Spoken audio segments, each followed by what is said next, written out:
You have never known what it means to be yourself. Your life is an endless, sticky nightmare where even the air is not yours, and time is measured not in days, but in wounds and humiliations. Here, on a land that once promised freedom and prosperity, your entire existence has been reduced to a few functions: to work, to endure, to survive.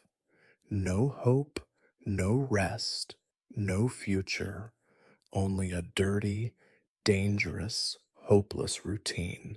You wake up and fall asleep in a world where any sign of wanting to live is a crime, where even dreams are a luxury punishable by the whip.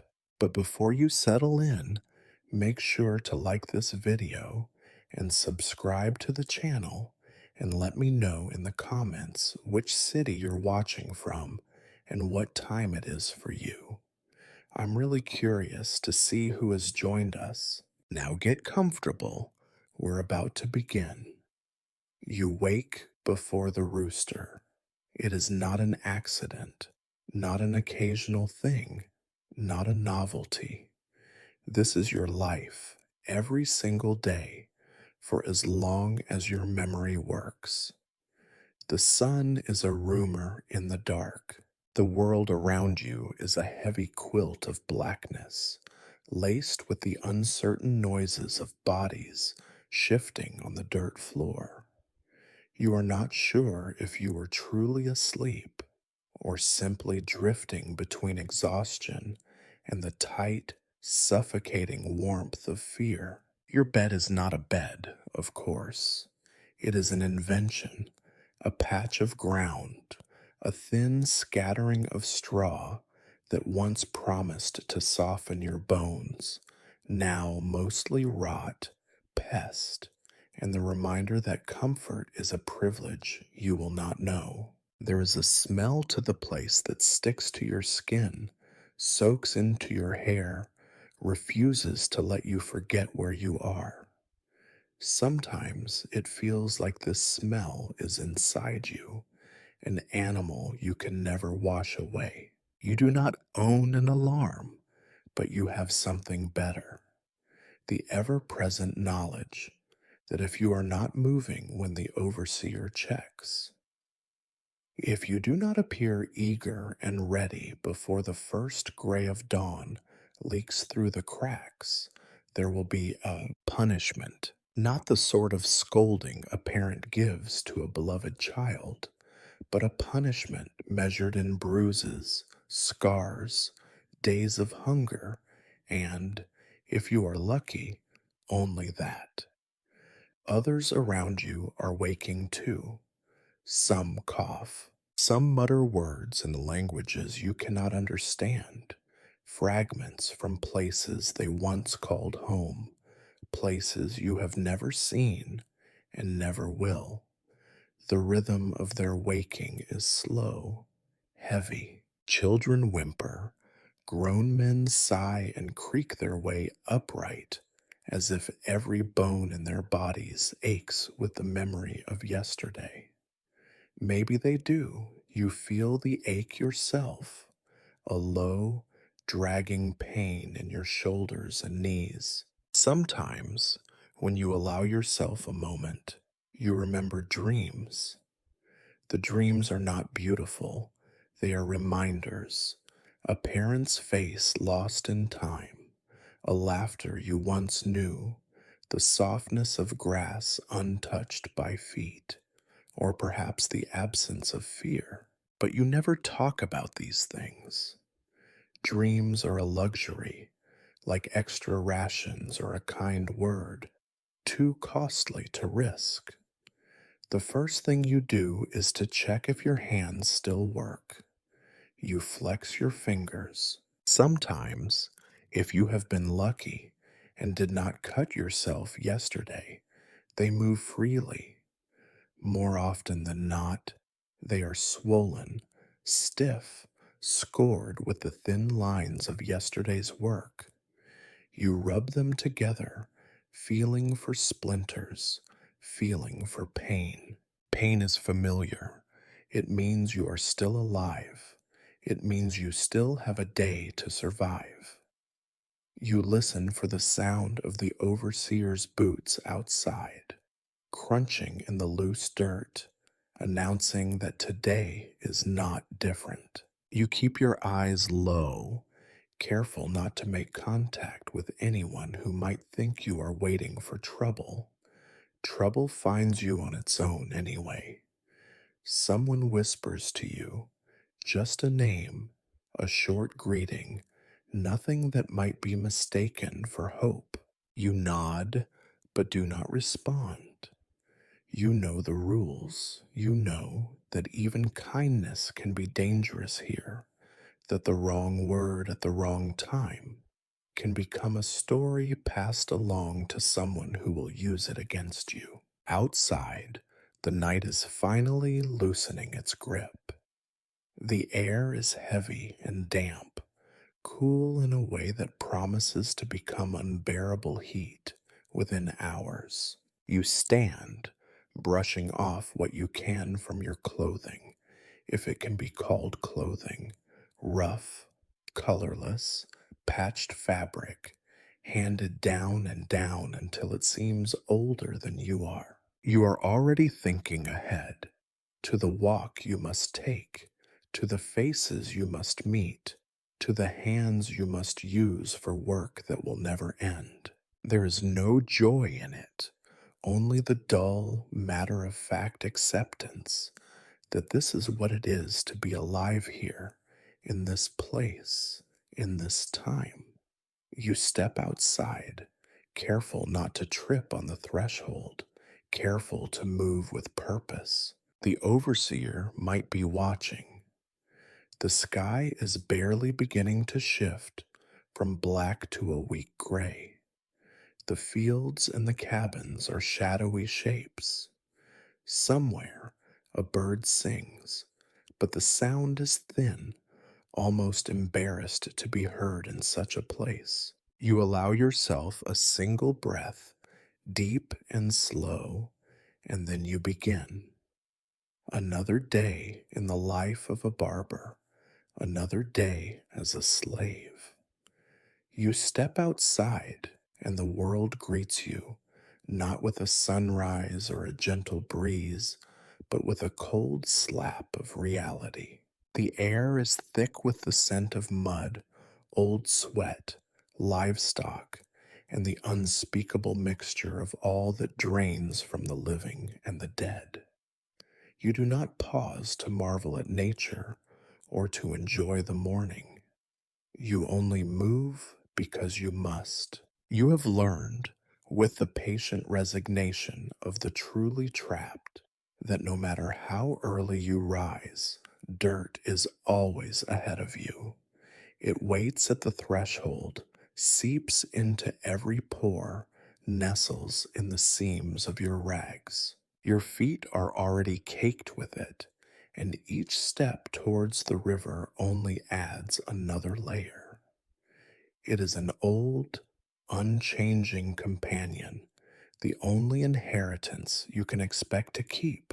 Your hands ache, not just from yesterday, but from the years of scrubbing, hauling, scraping, and chopping, none of it for yourself. There is a well on the edge of the quarters, but the water there is reserved for the house and the white folks. You know better than to even look in its direction. Instead, you head for the river, or what passes for one. Sometimes it is barely a trickle, brown with silt, sluggish with the refuse of hundreds. Along the bank, other slaves gather, some washing, some just standing in the mist, staring without seeing. It is too early for conversation. Here, silence is armor. The water is cold, sharp enough to bring a sting to your hands and face. There is no soap, not for you. Once in a while, if you are lucky, Someone will have found a sliver of old lye soap traded for with a scrap of food or a small favor. Today is not one of those days. You dip your rag in the water and rub it across your face and neck, trying to dislodge the stickiness of sweat and sleep. The rag is gray and stiff with age and use, and you think it might be dirtier than your skin. You watch as others, just like you, perform the same rituals. Some have children with them, little ones shivering in the morning chill. They squirm and protest as their mothers scrub at their faces, trying to make them presentable for a world that will never allow them to be clean enough. You remember when you were small, when you did not yet know that cleanliness is a fleeting illusion, a thing for other people in other lives. You look at your reflection in the water, barely visible, just a smear of darkness and tired eyes. You remember stories you heard once about people who washed in perfumed baths, who wore white linen and never sweated. It sounds like a fairy tale, a story made to keep children quiet at night. You snort, a sound half laugh, half choke, and splash water on your face again, this time harder. A mosquito lands on your arm and you slap it without thinking.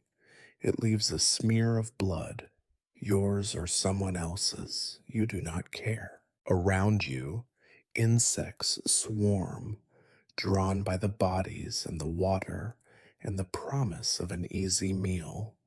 You learn to ignore them, just as you ignore the ache in your back, the hunger in your stomach, the chill in your bones. You take off your shirt and rinse it, beating it against a stone, pretending for a moment that it might come out cleaner. It does not. The stains are set, permanent as scars. You wring it out and pull it back over your head, the wet fabric clinging to your skin. It will dry soon enough, baked by the heat of the day, stiffening into a second hide. Your hair, too, needs attention. You run your fingers through it, feeling the knots and tangles, the grit that clings to every curl. There is no comb, no oil, nothing but your own hands and maybe a bit of river water. You remember that today you must look respectable as much as is possible for your work as a barber. Respectable here means less offensive, less likely to draw punishment, less likely to be noticed. It does not mean proud, never proud. Some days, if the overseer is in a particularly foul mood, he will check your nails, your face, your clothes, and make an example of you if you are not clean. Clean, for him, is a word with teeth. It is never really possible. You have learned to keep your head down, to accept the slap, the shout, the endless reminders of your filth, as if the dirt is a choice. You fill a small tin cup with river water and take a careful sip. It tastes of mud and leaves and, always, a hint of metal. It is not refreshing, it is necessary. You drink because thirst is worse than disgust. You listen to the sounds around you, other men and women, a child's quick cry, the splash of water against stone. Somewhere far away, a dog barks. Maybe it is hunting someone who tried to run, or maybe it is just hungry, like you. You stand up, wipe your hands on your shirt, and take a long breath. There is no time to waste. The day does not wait for you, and neither does the work. You turn from the river, your skin no cleaner than before, and begin the long walk back toward your daily routine. It is only the beginning. You are not clean, but you are awake. That is all that is required. You walk back from the river, the world now a shade lighter, though no more forgiving. The fields, already stirring, look endless, rows and rows, the color of old tea, broken only by the silhouettes of others like you. Some are headed toward the big house, some toward the stables, and some, like you, toward a small shed that the owners have graciously named the cookhouse. The name is an insult, but it is one you swallow daily, along with everything else. Inside, the cook, another slave, older, bones as brittle as the cornbread she hands out, works with the resignation of someone who has long ago stopped asking for more. She stands by a great black kettle, stirring with a wooden spoon the size of your forearm.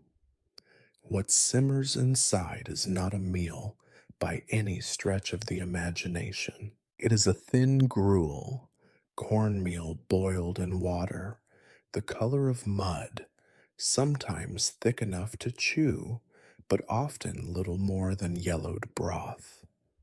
There is no rush for breakfast. Hunger has taught you patience, and besides, the food is always the same. You take your place in line, moving with the rest, silent, orderly, heads bowed. The cook does not look anyone in the eye.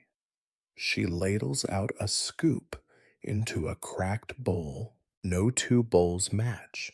Some are chipped to the point of leaking. Others are nothing more than a hollowed piece of gourd.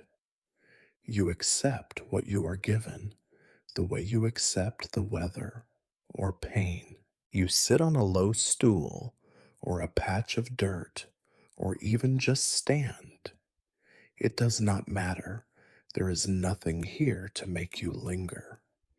You swallow the gruel, feeling its warmth settle somewhere below your ribs. It tastes like nothing, like water and old dreams, with the occasional surprise crunch of grit or a blackened kernel.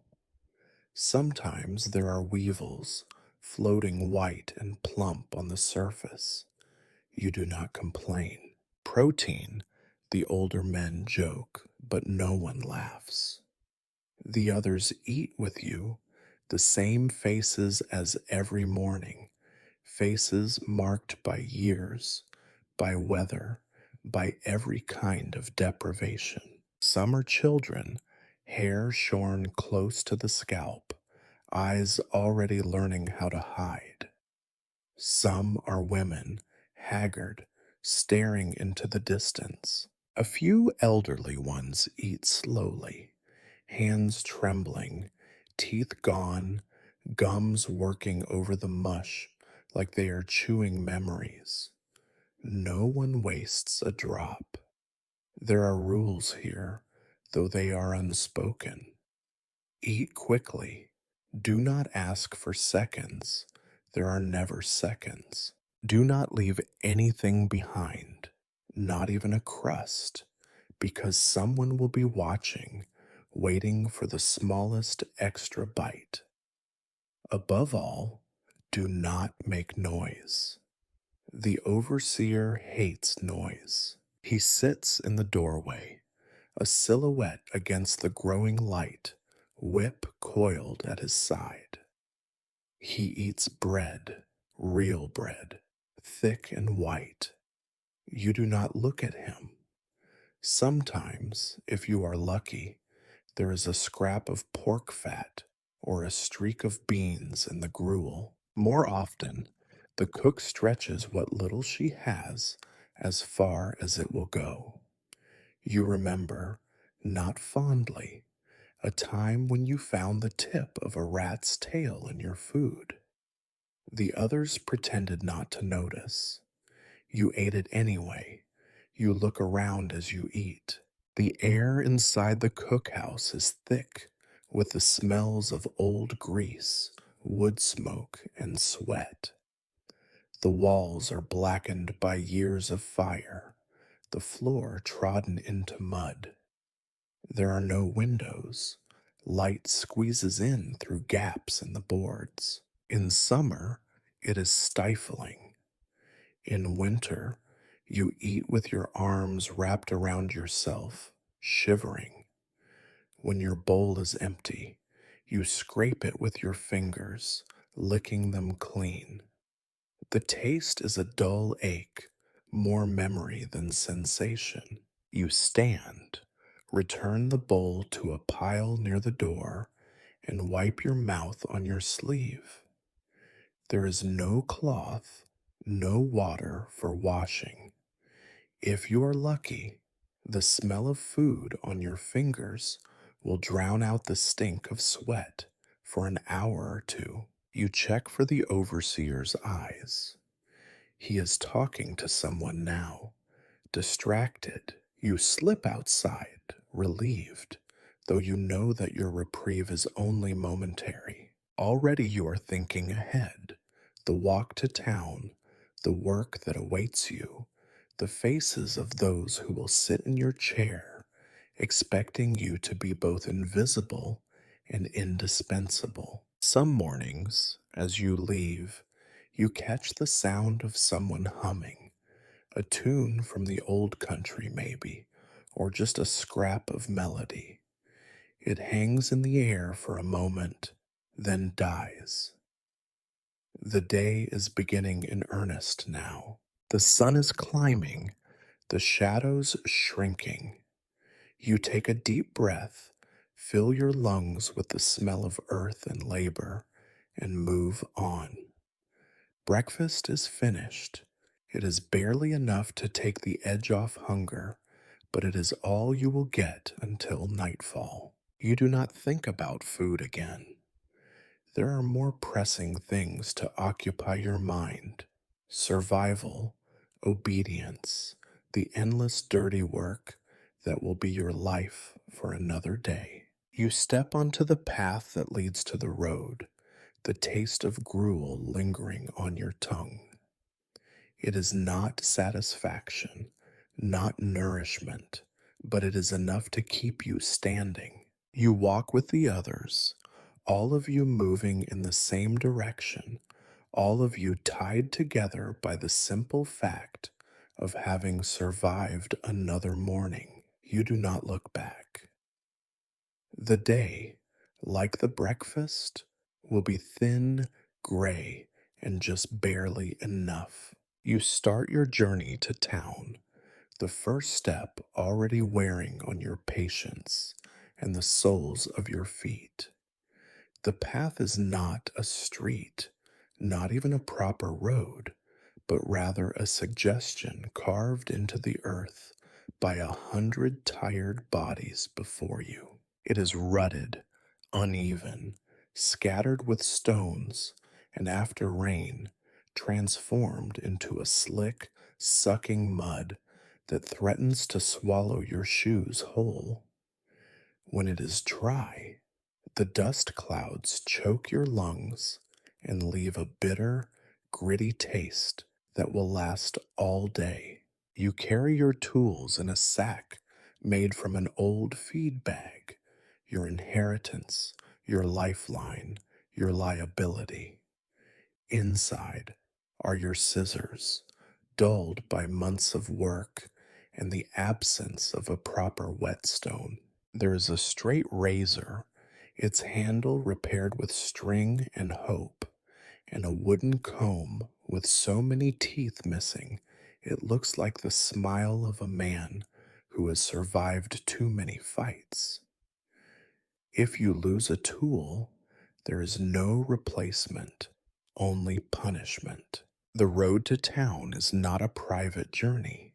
You share it with others. Some are slaves like you, going to labor at the market or deliver goods for their masters, and some are simply passing through. White folks on horseback ride by without a word, or worse, with a word that must be answered, yes, sir, or no, ma'am, eyes down, voice steady. To do otherwise is to court danger, and danger here is never far away. Sometimes you travel with a small group, strength in numbers, or so you tell yourselves. You do not talk much. Words can get you in trouble, even out here, far from the ears of the big house. Besides, you are saving your energy. Every step is a reminder of what lies ahead and what you have left behind.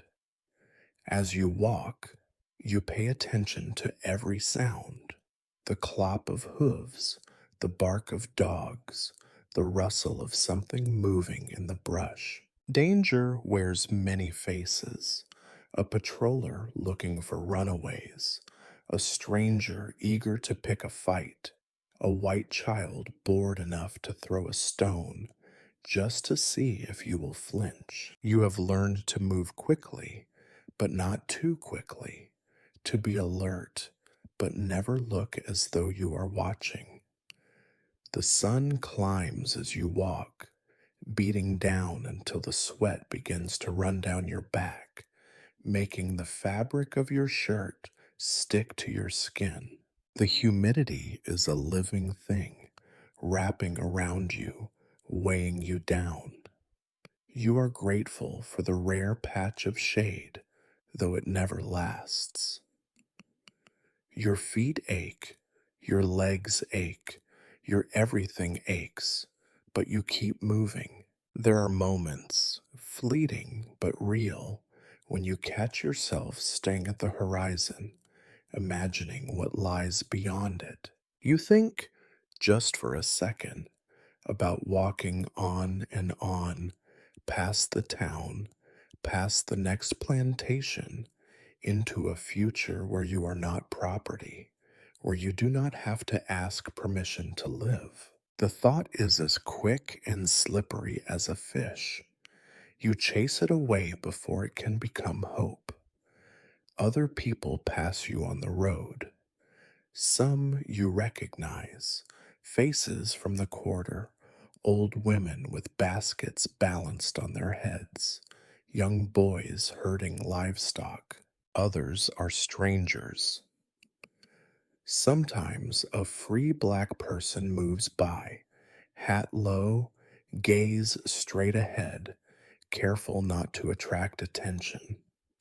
You watch them and feel something complicated: envy, suspicion, awe, fear. You do not know if their freedom is real or just another kind of bargain, another kind of cage.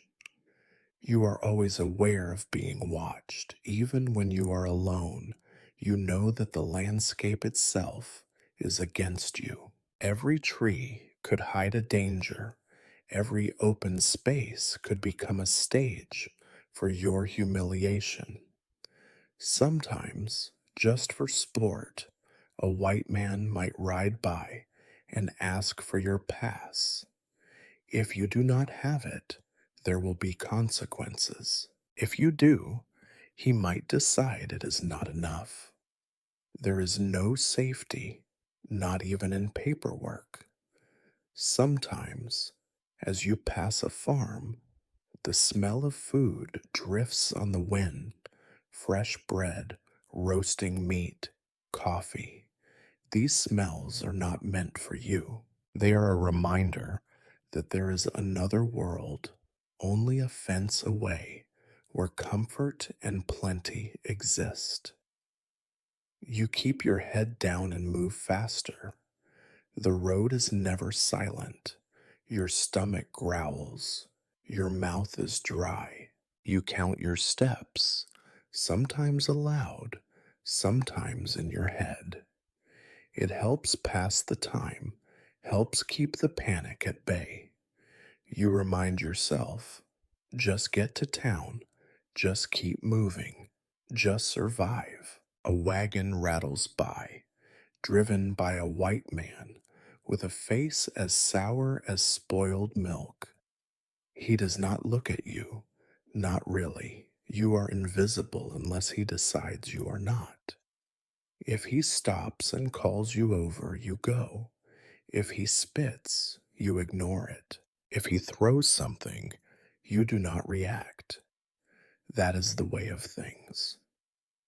By the time you see the outskirts of town, you are sweating and sore, dust in your mouth and eyes, your sack heavier than it should be. Town is not a place of safety, but it is where your work waits, and work is what keeps you alive.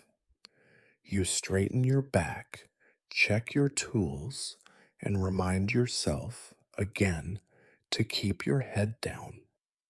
The day has only begun. You have already survived the road. You reach the place where you work, a structure so humble that to call it a barber shop would be a kind of joke if you still had the energy for jokes. It is a shed, leaning at an angle, boards gapped wide enough for wind, and every kind of insect to pass through. The floor is earth. Sometimes, after a rain, it is mud. There is a chair in the center, an old crate pressed into service as a bench, and a battered table that wobbles if you look at it too hard. You set down your sack of tools, your most valuable possessions, and your only claim to a skill. You sweep the space with your eyes, checking for anything that might have changed overnight, for a rat that might have gnawed on the bench, for a new pile of broken glass in the corner. The air is thick with the scent of hair, sweat, and the faint, ever present undercurrent of mold. You cannot recall a time when this place did not smell like wet dog and despair. There are no clocks here, but you know the time by the shadows and the weight in your stomach. The first clients are usually other slaves, sent by their masters to look decent for Sunday service or some gathering. Sometimes a field hand comes in on his own, hair wild and thick with dust, desperate for even a rough trim, if only to feel a little more human. They pay you in scraps, half a biscuit, a sliver of soap, a handful of beans. Money, as you know, is not for people like you. While you wait, you take stock of your tools. The scissors need sharpening. The razor, as always, has a nick in the blade. You run your thumb along the edge, testing it, knowing that it will catch on hair, maybe even on skin, but there is nothing to be done. You place the comb beside the chair, careful not to drop it into the dirt. There is a cracked mirror nailed to the wall, a cruel joke, really, for who among your clients wants to look at their own reflection? You wait. You always wait. Sometimes for minutes, sometimes for an hour or more. The shed is never silent. You can hear the world outside, the ring of a hammer from the blacksmith, the bray of a mule, the distant shouts of children, too young to know better than to laugh in public. You hear the church bell, marking the hour for people who do not need to measure their lives by the rising and setting of the sun. There is a particular feeling in the air when you wait.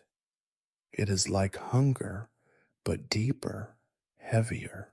You think about the day ahead, about the people who will pass through your chair. You think about the possibility, small but always present, that no one will come, that you will sit in this shed with nothing to do but worry about the future, about the next meal, about whether your tools will last another week. On rare days, your owner or one of his family sends word that you are to come to the big house to cut hair for guests.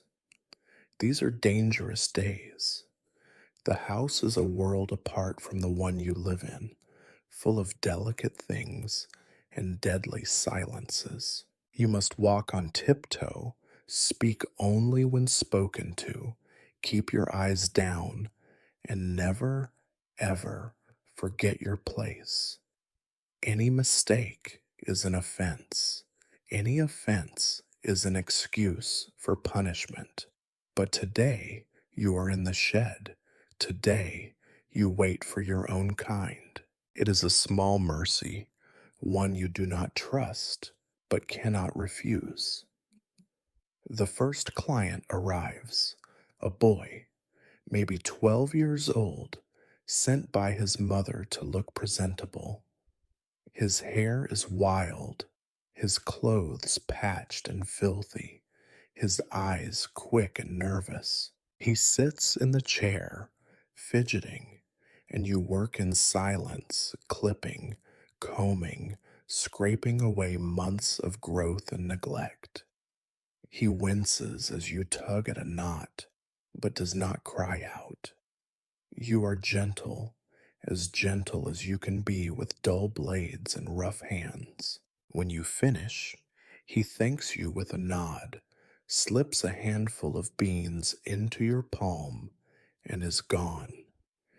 You brush the hair from the seat, sweep the dirt floor with your hand, and wait for the next client. Sometimes, when the shed is quiet, you let your mind wander.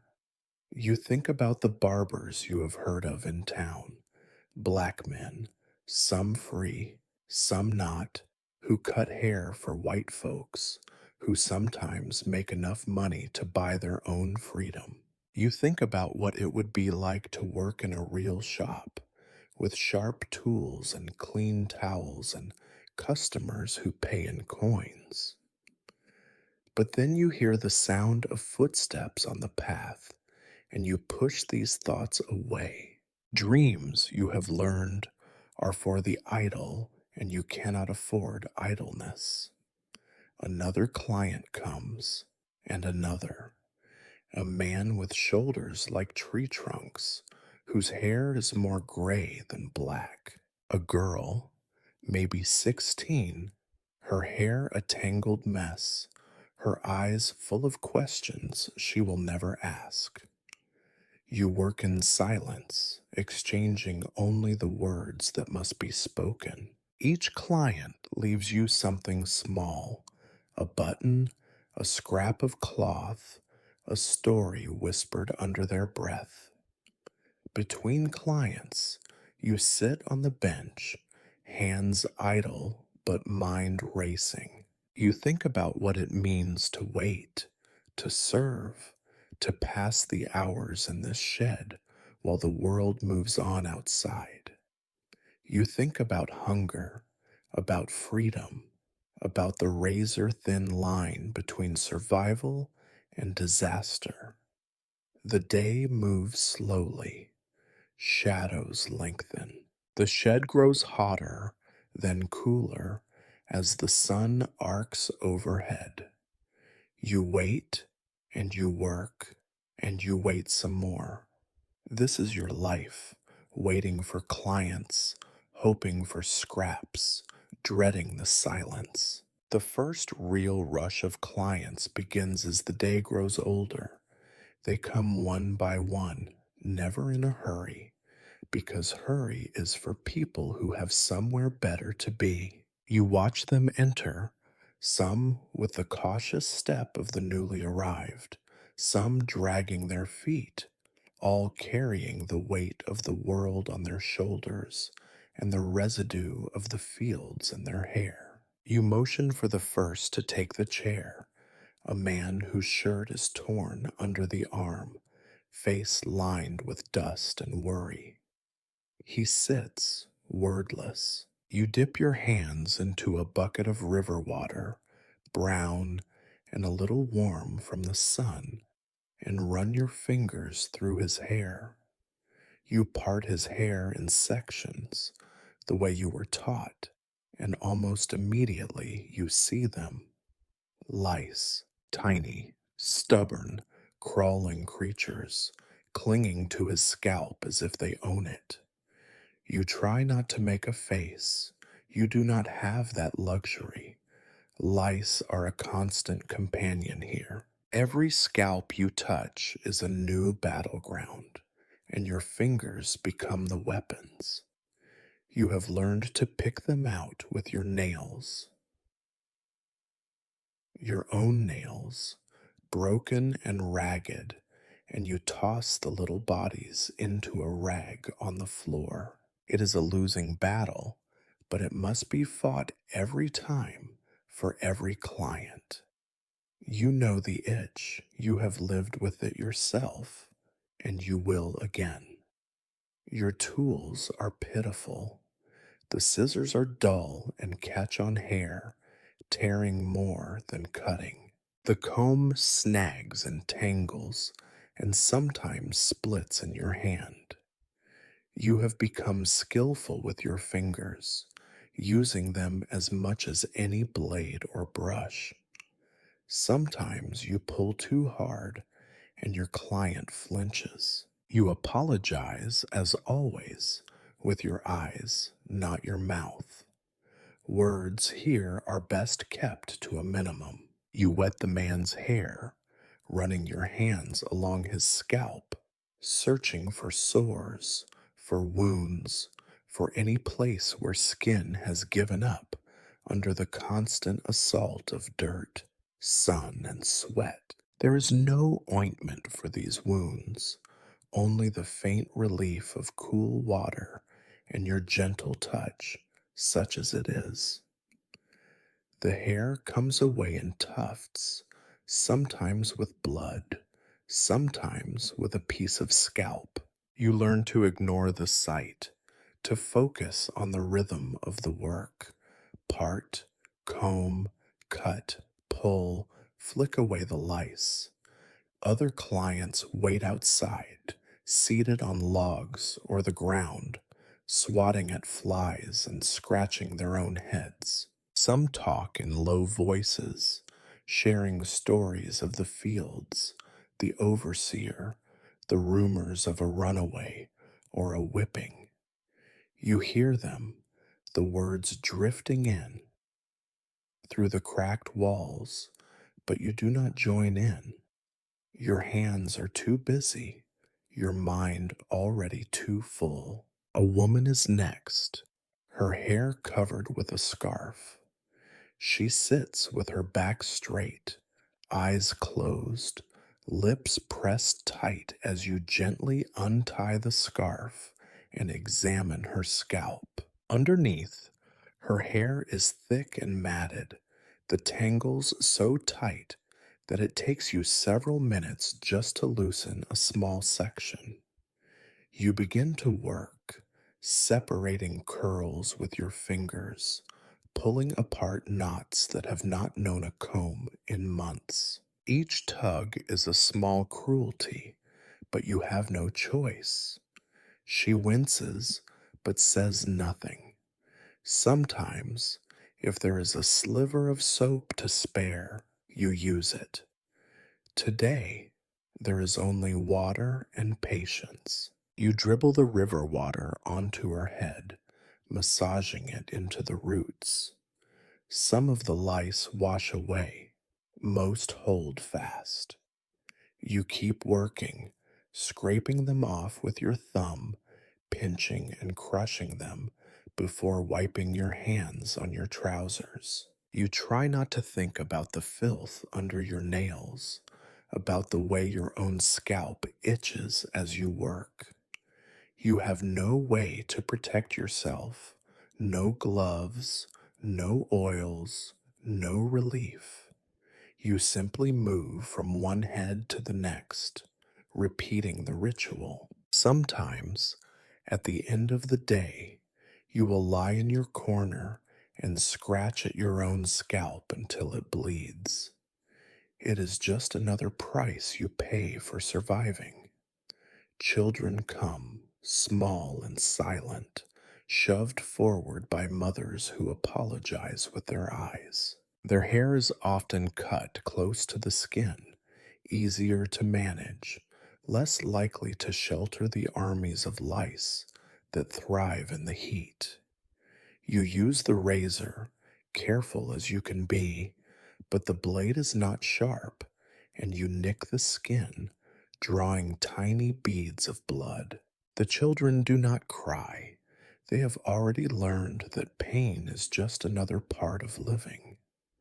The floor of the shed is a patchwork of hair, black, brown, gray, coarse, curly, straight, all mixed with dust and the carcasses of lice. You sweep it away with your foot, making space for the next client. You watch the pile grow, a testament to your labor, a small monument to the endless need for even the most basic care. Sometimes you hear laughter from outside. Someone has told a joke, or maybe they are laughing to keep from crying. You smile, but only with your eyes. Your hands keep working. When you are finished with a client, you send them out into the world, a little cleaner, a little lighter, maybe a little more ready to face the day. You know it will not last. The dirt will return. The lice will come back. The hair will tangle again. But for a moment, you have given them something, the sense, however fleeting, of being cared for, of being seen. You wipe your hands on your shirt, rinse them in the dirty water, and call for the next client. The line never ends. The work never ends. Hair, lice, filth, this is your daily bread. You keep going because there is nothing else to do. You keep your head down, but you cannot help but listen. Conversation in the barber shop is as constant as the dirt on your hands or the ache in your back. Words drift through the air, soft as dust motes, and just as persistent, swirling around the heads of those who sit in your chair. The talk is rarely about hope. More often, it is about trouble, about what was, and about what never will be. There is a code to these conversations, a language of glances and half said things. No one trusts a room that is too quiet, but no one dares to speak too loud. The shed is full of secrets, and secrets are dangerous currency. Sometimes, when the razor glides along a jaw or the scissors scrape at a scalp, a man will lean in and murmur something almost beneath hearing, a warning, a rumor, the sort of thing you cannot admit to thinking aloud. Did you hear? One man whispers as you trim the hair behind his ear. Old Levi, he ran last night. The words are nearly lost in the scrape of metal on skin.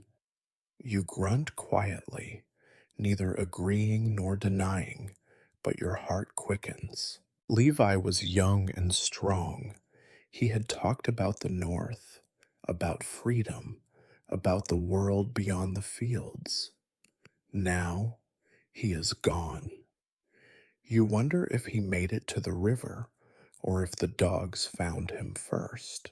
The rumor spreads in the way of all rumors, seeping from one pair of lips to another, slipping out the door, returning as something more or less than truth. Each retelling adds a layer of dread. Some say they heard gunshots in the night. Some say the overseer is in a foul mood, looking to make an example. Others say nothing at all. Just look at the ground and wait for the day to pass. You know that to speak too freely is to risk everything. There are always ears listening, even when you think you are alone. A wrong word can mean a beating or worse. Still, the talk persists because silence is a burden no one can bear forever. And sometimes someone speaks of hope, though never by name. Other topics surface and disappear like minnows in a pond. There is talk of sickness, who has the cough, who has the fever, who might not make it to winter. There are murmurs about food, about the thinness of the gruel and the bitterness of the corn. Someone jokes bitterly about the white folks in the big house, about the barrels of flour and the baskets of fresh apples. The laughter is sharp and short lived, and it dies quickly when the overseer's shadow passes the window. Women talk in their own way, quieter, careful. They discuss the children, whose are sick, whose are gone, whose have been sent away, perhaps never to return. They trade recipes for soap, for poultices, for ways to stretch a handful of beans into a meal for many mouths. Their voices are low, but you hear the pain under every word. Occasionally, a brave soul lets slip a piece of news from beyond the plantation. Maybe someone's cousin heard about a war brewing, or about a preacher up north who says all men are born free. Maybe someone whispers about Canada, a magical land where no one can own another person. You have learned to listen with skepticism. Too many dreams have turned to ashes for you to trust in stories. But still, you listen. You cannot help it. Not every conversation is so loaded. Sometimes the talk is just talk about the weather, about the coming harvest, about the price of tobacco or cotton. These are safer subjects, the kind that will not get you whipped. But even in these simple exchanges, you hear the fatigue, the resignation. The weather is only important because it decides whether today's work will be backbreaking or merely miserable. You find yourself, on occasion, drawn into these talks, despite your best efforts. Someone asks you about your family, about your work, about whether the razor will hold out another week. You answer carefully, always mindful of what can be repeated and what cannot. You are never alone in your own shop, not truly. Every so often, a fight breaks out, words first, then fists. Maybe someone insulted another's mother, or maybe it is just the pressure, the tightness, the endless, unchanging misery boiling over. You separate them if you can, or you step back and wait for the storm to pass. It is never wise to get too involved. You have learned to spot the men and women who are close to breaking. Their voices tremble, their eyes dart, their hands grip the edge of the chair as if it might float them away. You cut their hair, careful not to nick them, and offer a moment's peace. Sometimes it is all you can give. Above all, you keep working. The words flow around you, through you. You are a witness to despair and to the smallest sparks of defiance. You know that every story told here is a risk. You also know that for most, talking is as close to freedom as they will ever come. When the shed grows quiet again, when all the rumors have faded, and the only sound is the snip of your scissors and the scrape of your comb, you feel the danger pass, but only for a moment. You have learned here words can be more dangerous than any blade. You keep your head down, keep your hands moving, and wait for the next story, the next risk, the next reminder that even silence has a price. There are days when your routine is shattered by a call from the big house, or rarer still, by the arrival of a white client. These moments come without warning and always with a cold grip of anxiety. Today is one such day. A boy, maybe the overseer's son, or a house servant too young to hide his nervousness, appears in the doorway of your shed, eyes wide as he announces that Mr. Carter wants his hair cut and he wants it now. You nod, gather your tools, and follow the boy, your breath shallow, heart knocking against your ribs. The path to the big house is short, but feels endless. You know every stone, every twist in the walk. The closer you get, the heavier your feet become. The white folks' world is a different country, right here on the same land. There are flowers along the path, their colors bright and vulgar compared to the dust and grayness of your own quarters. You feel the difference in the air, richer, cleaner, thick with the promise of plenty, plenty that you will never touch. Inside, the contrast is a slap. Floors polished to a shine, walls are hung with pictures of people in clothes you could never afford, furniture that looks too fine to sit on. A faint scent of something sweet and unfamiliar lingers everywhere. Perfume, perhaps, or spiced cakes cooling in a kitchen you are not allowed to enter unless bidden. Mr. Carter is waiting in a parlor. He is younger than you, but the way he sits, sprawled out, boots on a silk ottoman, reminds you how little that matters. His hair is fair, thin, and already thinning, though he is vain enough to have it brushed and trimmed each week. He does not greet you. He does not need to. You are the help. You are the hands, not a person. You move silently, setting out your tools, and bow your head. Every movement is measured. You have done this dance before. You are careful not to make noise, not to drop a comb, not to breathe too loud. The razor in your hand feels heavier than ever. You remember, with a twinge, the whispered warning from an old friend. They will always fear the hand that holds the blade. You do not dare look Mr. Carter in the eye. You do not dare move too fast or too slow. He talks, of course, but not to you. He talks at you or through you as if you are a piece of furniture, another chair in the room.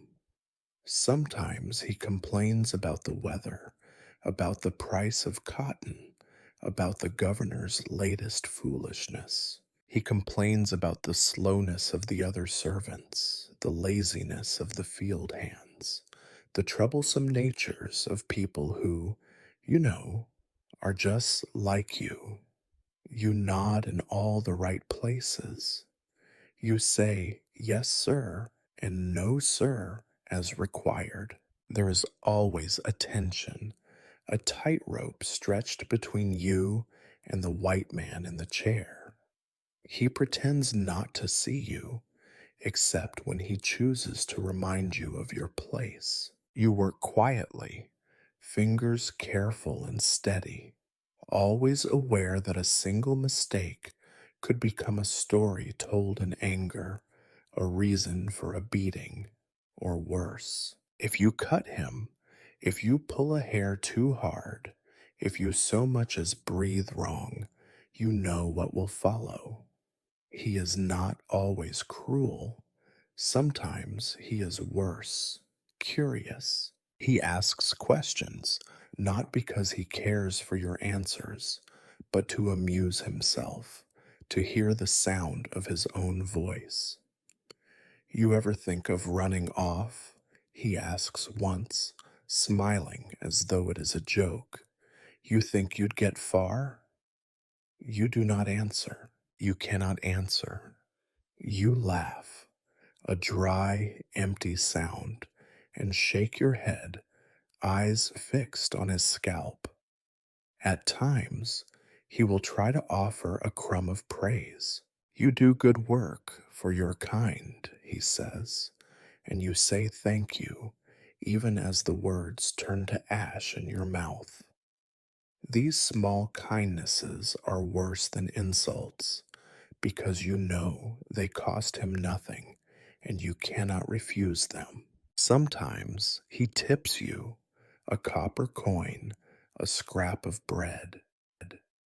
You take it because you must, because you have learned never to say no. There are other clients, too, guests visiting the plantation, merchants, travelers who want their hair trimmed before moving on. Each one brings a new layer of danger. Some are polite in a bored, distant way. Others look at you like you are something they scraped off their boot. Once a man asks you about Africa as if you might remember something your grandmother told you in a language you never learned. You make something up, words vague and safe. The man laughs and calls you boy, and you keep your eyes down, praying for the appointment to end. When you finish, you step back and wait for inspection. Mr. Carter checks his reflection in a hand mirror, smoothing his hair with the arrogance of someone who has never worked a day in the sun. He stands, throws a coin on the table, and walks away without another word. You gather your tools quickly, not wanting to linger, not wanting to be accused of stealing, not wanting to invite a stray insult.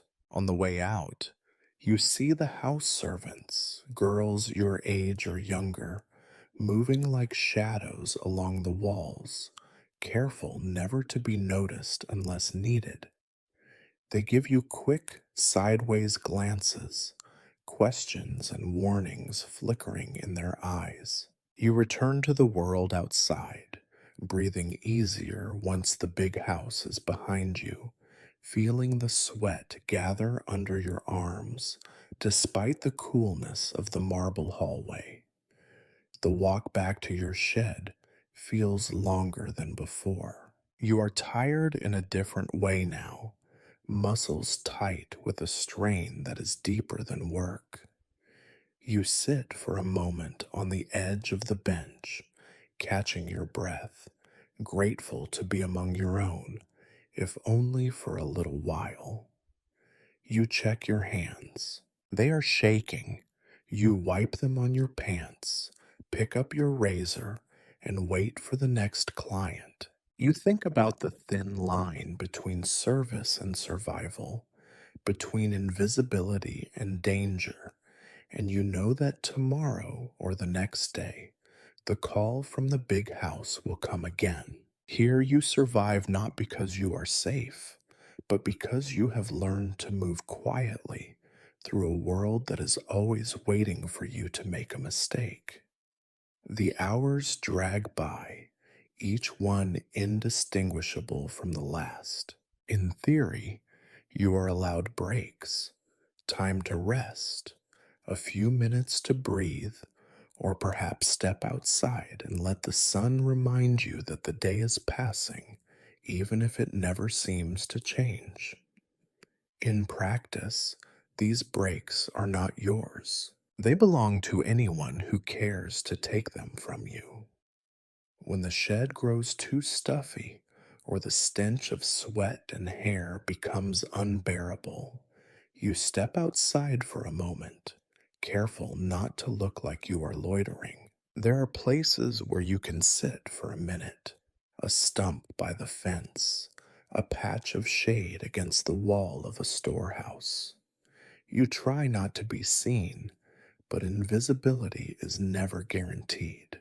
The world is full of eyes: the overseer, a neighbor, a stray white child bored enough to cause trouble. You know you are not supposed to rest too long. Rest is suspicious. Rest is lazy. Rest is a mark against you. Even in rest, you are never at rest. A few moments after you sit, someone may appear: a white boy with a slingshot, a woman with a bundle of laundry, a trader's apprentice on an errand. They see you, and suddenly your time is not your own. Boy, fetch me some water. You there, carry this to the next street. Pick that up, will you? The tone is always the same, the request always more order than favor. You are expected to jump to it, no matter what you were doing, no matter how tired you are. Any hesitation is dangerous, and any complaint is a challenge. You respond quickly: "Yes, ma'am," "Right away, sir," and move fast but not hurried, eager but not insolent. On lucky days, the tasks are small: a trip to the well, a bundle to carry, a message to deliver. You are paid in nothing but the knowledge that you have avoided trouble, at least for now. On other days, it is worse. Sometimes a white child will toss a pebble at your feet and laugh, daring you to react.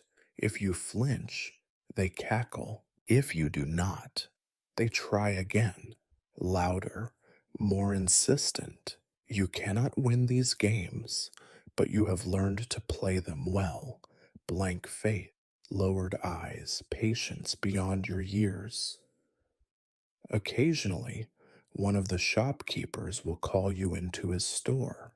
"Boy, sweep up these shavings," he might say, gesturing to a pile of dust that will take longer to move than it ought to. You know better than to rush, and you know better than to dawdle. The work is mindless, the pay non existent. At best, you may be thrown a crust of stale bread or a withered apple past its prime. You thank them as though it is a feast. If you are especially unlucky, someone with more time and less kindness will decide to test your obedience. They might toss a coin at your feet, just out of reach, and tell you to fetch it. You do so, of course, even if it means kneeling in the mud or scraping your knuckles on gravel.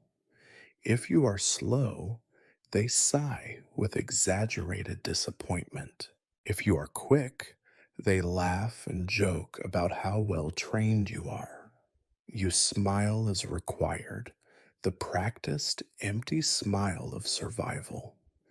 These little humiliations are as regular as the sun.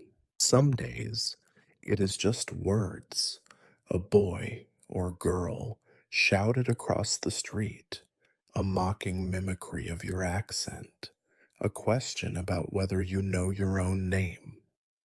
Other days, it is physical: a slap on the back, a shove, a kick if you are too slow. You have learned to make yourself small, to move through the world as if you do not exist, to apologize before you are even accused. Back in the shed, you sometimes compare notes with the other barbers or workers. Someone always has a story, how he was made to sing and dance in the street for the amusement of a group of drunken men, how she was forced to bow and thank a woman for letting her pick up a dropped glove. You all laugh because the alternative is to let it crush you. Breaks are also the time when you notice your own exhaustion most. You feel the ache in your arms, the dull pain in your feet, the knot in your stomach that never seems to untangle. The hunger returns, sharper now that you have nothing to distract you. You might close your eyes just for a second and dream of something better, a meal, a bed, a single day without fear or shame. The dream never lasts. If a white person approaches while you are resting, you rise before they speak. You make yourself busy. You never, ever let them see you idle. Once, long ago, you made that mistake. The memory is as fresh as the welt on your back that took weeks to fade. When the break is over, and it is always over before you want it to be, you dust yourself off and return to the shed.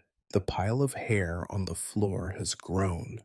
The tools feel heavier in your hands. There are more heads to shave, more lice to fight, more stories to overhear, but never repeat. The day stretches on, punctuated by small moments of relief, always overshadowed by the knowledge that you do not own your time.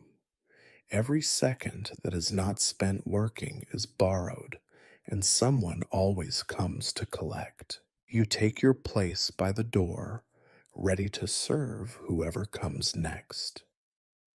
The world outside watches, ready to remind you, in 1,000 petty ways, exactly who and what you are. You open your sack and take inventory. Your tools are your only valuables, but calling them valuable would be a stretch even on a generous day. They are old, battered, and so patched and repurposed that every part tells its own story, a story of neglect, improvisation, and the endless grinding poverty that shapes every moment of your life. The scissors are the heart of your trade. They once gleamed, perhaps, in some long-lost barber's kit, but now they are dulled, their blades notched from too many heads, too many attempts to cut things harder than hair. You have tried to sharpen them on the stone out by the river, but the stone is rough and uneven, and sometimes you only make things worse. When they stick, you force them open with your thumb, careful not to press too hard lest the screw pop loose. If that happens, you know how to wedge it back together with a splinter of wood, but each fix only makes the tool shakier, closer to falling apart for good. Then there is your razor, a straight blade, its handle cracked and mended with string and wax. The blade itself has a permanent nick near the tip, so you must use it carefully, avoiding that spot or risking a cut.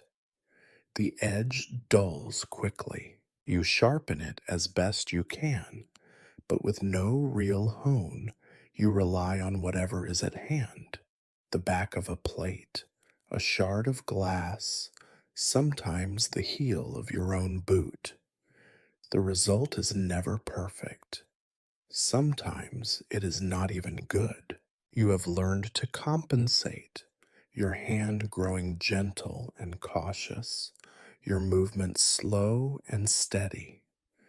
A bad shave is an insult, or worse, a reason for punishment, something that is always on your mind.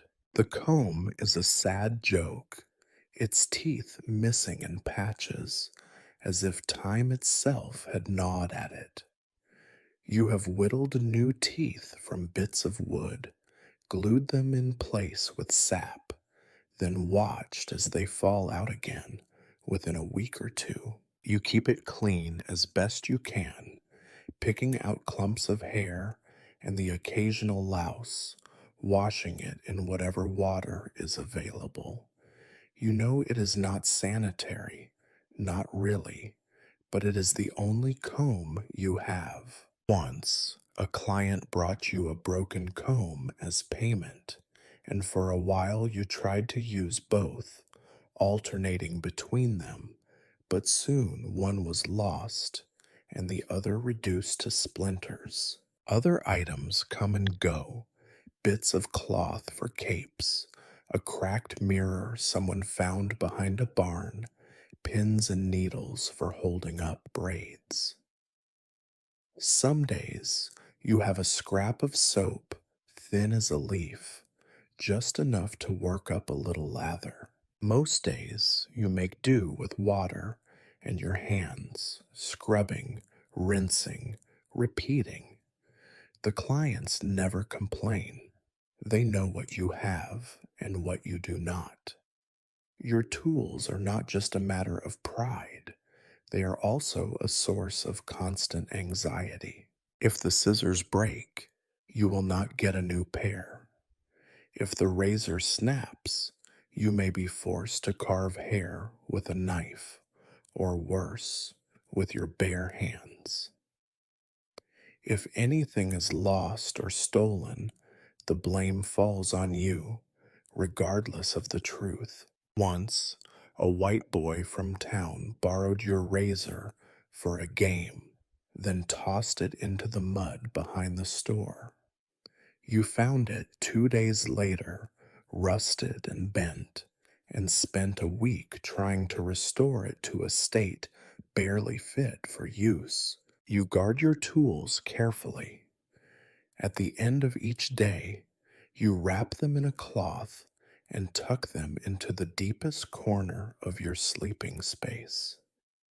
Still, you sleep lightly, half aware that anyone desperate enough or cruel enough might try to steal them. More than once, you have woken in the night to the sound of shuffling feet and lain still, pretending sleep, heart pounding as someone searched the shadows for anything of value.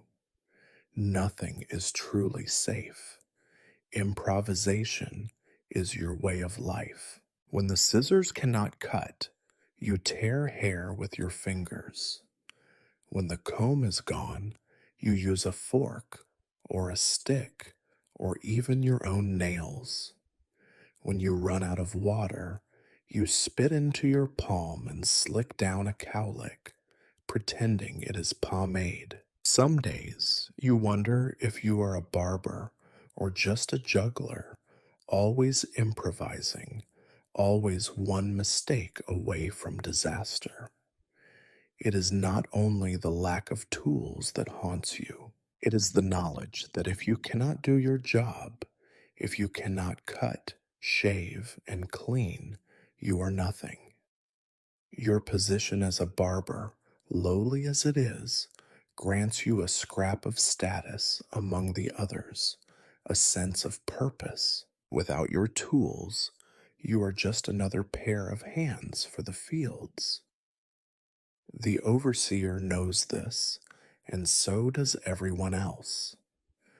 Sometimes, when you look at your hands, cracked and bleeding, you marvel that they can do anything at all. You run your fingers over the familiar shapes of your tools, feeling their worn edges, their scars, and makeshift repairs. They are ugly things, but they are yours. In a world where you own nothing, not your body, not your time, not even your name. Your tools are your last fragile claim to identity. Each morning, as you unfold the cloth and lay your tools out in a neat row, you feel a flicker of pride, swallowed quickly by fear.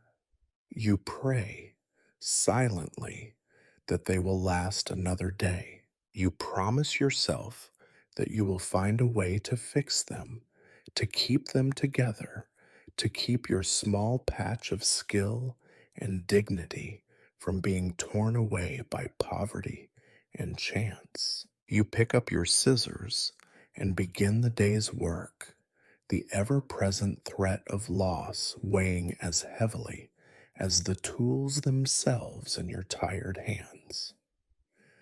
Not all your clients are grown men or women worn down by endless labor. Some days your shed becomes the domain of children, wide eyed, wary, half starved little bodies who step into your shadow with the mistrust of wild animals. Their mothers or older siblings bring them, sometimes dragging them by the arm, sometimes carrying them on a hip, always murmuring reassurance they do not truly believe.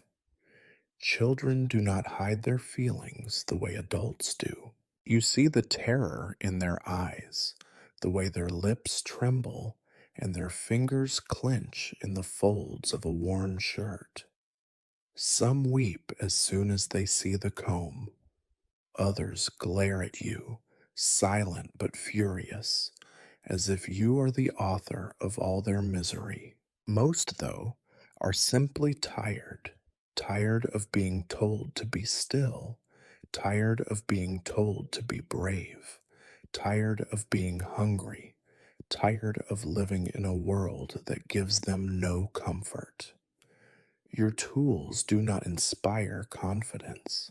The scissors look monstrous in a child's small view, dull blades gleaming in the dim light. The razor, nicked and patched, might as well be a weapon. When you cut hair from the heads of children, you must go slowly, explaining each movement in a low, even voice. It's all right. Hold still. Almost done. You sound, you suppose, like the stories of nurses and healers, though you have never known one yourself. For the youngest, the experience is terrifying. Many have been shaved before. When lice are thick and mothers desperate, the only remedy is to strip the head clean, no matter the tears. Some little ones cry as soon as you touch their scalp, the memories of last time too fresh. You try to be gentle, but there is only so much gentleness in rough hands and rougher tools. You work with water and your fingers, easing out knots, snipping the worst of the tangles, knowing each tug is a small betrayal. There is always the threat of lice, small, white, crawling, more numerous in children than in anyone else. You have learned to spot the eggs, to pinch them away as discreetly as possible, to keep your face neutral as you do. You remember when you were that small, the shame and discomfort of an itching scalp, the knowledge that nothing would help for long. Sometimes a mother apologizes, eyes downcast, as you pick through her child's hair. You never blame her. This world gives no one a fair chance. Sometimes the children fight you. They twist and pull, try to bite or scratch, desperate to escape. You hold them firmly, never roughly, and speak softly. Just a minute longer. See, it's not so bad. You make up stories as you go about strong men with short hair, about little girls who look like queens, about brave warriors who never cried over a haircut. Sometimes it works. Sometimes nothing helps. The older children are quieter, more resigned. They sit with their shoulders slumped, eyes staring somewhere past you, thinking of games they might play if only they had the freedom. Some ask questions in whispers. Do you think Mama will let me keep it long this time? Is it true you were a barber back in Africa? Will it hurt? You answer as best you can, never making promises you cannot keep. When you finish, you show them their reflection in the cracked mirror. Most look away, embarrassed or dissatisfied. A few smile, the hint of pride lighting up their faces for a fleeting moment. Their mothers thank you with a nod or a scrap of food, whatever they can spare. Sometimes they slip you a piece of sweet potato or a handful of roasted peanuts, treasures in a world of dust and want. You do not refuse. There are moments, rare and precious, when the shed feels like a place of safety. Sometimes, after a haircut, a child lingers, reluctant to return to the fields or the watchful eyes of adults. They ask you questions about your tools, your day, whether you have children of your own. You answer, careful not to let too much softness show. The world will take it from them soon enough. On some evenings, when the day is almost done and the air turns soft with dusk, you find yourself surrounded by children, some waiting for a trim, some just watching, wide eyed as you work. They laugh, whisper secrets, steal moments of play before they are called away. For these brief minutes, the shed becomes more than a place of labor. It becomes a pocket of almost normal, a place where you are not just a barber, but a keeper of stories, a witness to hope. Yet, these moments are always fleeting. Soon enough, the overseer's voice carries across the yard, or a mother calls for her child, and the fragile spell is broken.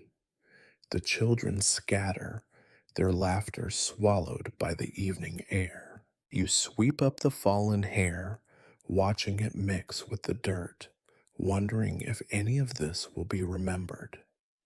You return to your tools, wipe your hands on your trousers, and prepare for the next client. You are tired, so tired, but for a little while you remember what it means to be trusted, if only by the smallest and most vulnerable. Their tears and fears linger with you, as do their rare, shy smiles. In the end, you know you cannot protect them from this world, but you can offer them a little comfort, a little kindness, a little dignity. And for now, perhaps, that is enough. The sun rises higher, its heat pressing down on your shoulders like a punishment, as if it, too, is an overseer. Sweat forms in the hollow of your neck and trickles down your back, stinging the places where your skin is broken or raw. You have learned that pain is a background noise, a dull ache in your lower back, a sharp twinge in your wrists, a constant burning in your feet from hours spent standing on the packed dirt floor. Some days you imagine what it would be like to lie down on something soft, to have the ache melt away even for an hour, to wake up with a body that feels rested rather than ruined. Your fingers throb with each movement. The skin is rough and cracked, The nails split from digging through tangled hair, from washing tools in dirty water, from scraping food from the bottom of a battered pot. The muscles in your forearms have hardened, not from any desire for strength, but from necessity, repetition, labor, survival, every cut, every shave, every time you wring out a cloth or lift a heavy bucket. You feel your body protesting. You ignore it. You have no choice. There is a weariness deeper than muscle and bone. Your soul is tired, your mind heavy and fogged. Sleep, when it comes, is not rest. It is a brief, shallow dip into oblivion, always haunted by dreams of running, of falling, of being caught. You wake as tired as when you lay down, mouth dry, eyes gritty, a dull sense of dread already gnawing at your chest. The days bleed together, one into the next, an endless cycle of work and exhaustion. You notice how everyone around you carries the same weight. Clients slump into your chair and exhale as if sitting is the only comfort left to them. The old men and women move with a careful slowness, as if every step risks breaking something that cannot be fixed. Children, too, show the signs, shoulders drooping, knees scuffed and swollen, the light in their eyes dulled by hunger and fear. You wonder sometimes how anyone stands it, how anyone keeps going. Then you remember no one is given a choice. The worst days are when the fatigue slips inside your mind and muddles your thoughts. You find yourself staring at a patch of sunlight on the wall, unable to remember what you were doing. Your hands move automatically, guided by habit, but your mind drifts back to some half-remembered memory of laughter or forwards to a hope so faint you hardly dare name it. You shake yourself awake, afraid someone will notice your distraction and punish you for it. Alertness is survival. Fatigue is not just physical, it is spiritual too. There is a heaviness that grows with each insult, each command barked by the overseer, each time you are forced to drop your eyes or answer to a name that is not your own. The feeling that you are invisible, a shadow moving through someone else's life, becomes almost unbearable. Sometimes you want to shout, to shake someone by the shoulders, and demand to be seen, to be remembered as more than a pair of tired hands. But you have learned silence. You have learned how to hide your tiredness behind a mask of obedience, to keep your head low and your movements efficient.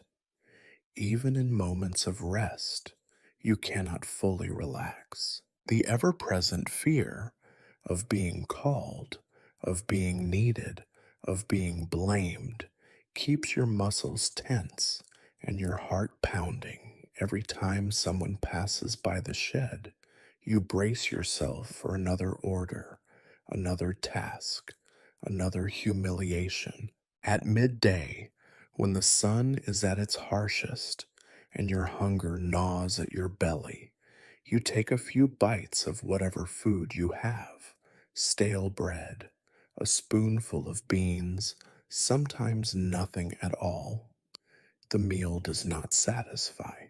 It only serves as a reminder of everything you lack. You swallow quickly, not wasting time on taste or pleasure. There is work to do, hair to cut, tools to clean. The ache in your stomach becomes just another pain among many. By afternoon, Your mind feels loose, as if the threads holding your thoughts together have begun to unravel. You mix up names, forget which tools are sharpest, catch yourself staring into space. You wonder how long you can keep going, how much more your body will endure before it gives out. Then a client sits in your chair and you straighten your spine, force your hands to move, and the routine carries you through another hour. When evening approaches and the shadows lengthen, your limbs are heavy as iron. You feel every step as you sweep the hair from the floor, wipe down your tools, and close the shop for the day. Each movement is slower than the last, as if you are pushing through water. Still, you do it because it must be done.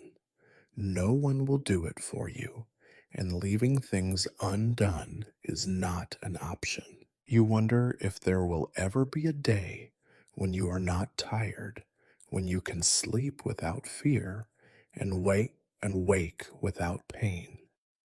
The thought is almost laughable, almost dangerous, but even as you let it go, you cannot help but hold on to a tiny scrap of hope, buried deep beneath the fatigue, the hope that someday, somehow, something will change. Until then, you keep moving. You carry your aching body and your aching soul through another day, through another night, through whatever comes next. And you endure because there is no other way. Evening creeps in with no fanfare, only the gradual fading of light through the cracks in your shed and the long, tired sighs of those waiting for a last minute trim before returning to the plantation or the row of cabins that will never be home. The day is nearly done, and yet, for many, the most dangerous hours are just beginning. People come in a hurry now, nervous, glancing at the sky, each minute of daylight more precious than gold. You move faster, hands growing clumsy with fatigue, eyes aching as the dim light makes it harder to see where hair ends and skin begins. The rush is not yours by choice. It is a collective urgency that fills the air, as everyone knows that after dark, nothing is safe. The overseer's rules are strict. Be in your place before sundown. No excuses, no mercy.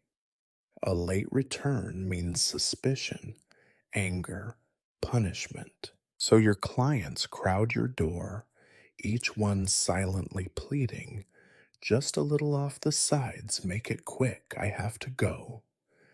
Their haste makes your work harder. Scissors catch in knots you would normally ease apart. The razor snags on skin you barely notice in the gloom. Children squirm more. Adults are impatient.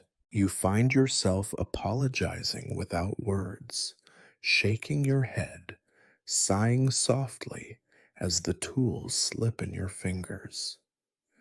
Sometimes a man will flinch when you nick him, a sharp intake of breath, but no complaint. There is no time for complaint. Blood beads on a cheek, wiped away with a sleeve. You keep going.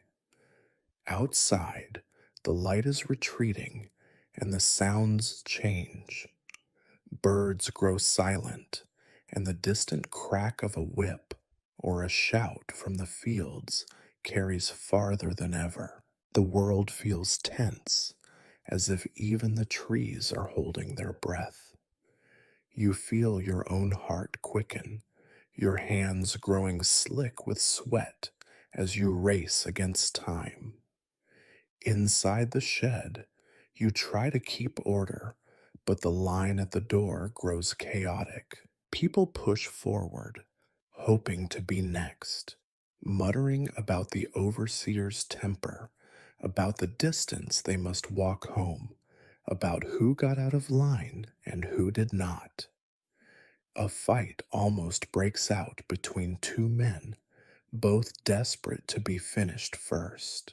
You step between them, voice flat but firm, and remind them that everyone is tired, everyone is scared.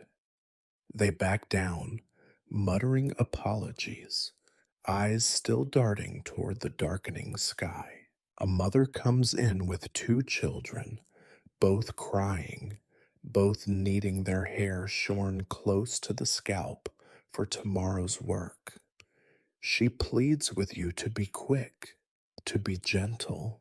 You try, but the razor is dull, your hands are shaking, and the little ones wail as you work. You swallow your frustration and your guilt and do the best you can, promising them it will be over soon. Their mother thanks you, pressing a scrap of cloth into your hand, and hurries them out the door before night falls.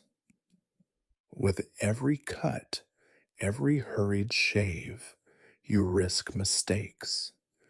The edge of the razor glances off an ear, a patch of skin is scraped raw. You whisper apologies, working faster. There is no time to do the job well, only to do it quickly. Each mistake is a small humiliation, a reminder of how little control you have. Sometimes you wonder if your clients resent you or if they understand that you are trapped in the same cycle of haste and danger. As the last clients leave, you glance out the door and see the sky deepening from blue to black. You feel the pressure in your chest, the old familiar fear that you will not finish in time, that someone, yourself or one of your clients, will be caught outside after curfew. In the gathering gloom, every shadow looks like a threat. You finish the final haircut by touch more than sight, barely able to see your own hands. The man thanks you, shoving a hunk of bread into your palm, and bolts out the door at a half run. You watch him disappear into the darkness, hoping he makes it home before the overseer notices. You sweep the floor as quickly as you can, but the hair seems endless, clinging to your feet and catching in the splinters of the old boards. When you finally close up, you move with a desperate urgency, gathering your tools, wrapping them in their cloth, tucking them away with trembling fingers. Every motion feels frantic and unfinished. You wipe your hands on your trousers, swipe a rag over the battered chair, and step outside into the thickening night. The walk home is a trial. Your legs are heavy, your mind scattered with images of faces you just served, worried, exhausted, resigned. You pass others on the road, all moving quickly, all avoiding eye contact, all praying not to be stopped. The darkness hides you, but it also hides dangers you cannot see. Patrols, dogs, the ever watchful eyes of the overseer or his men.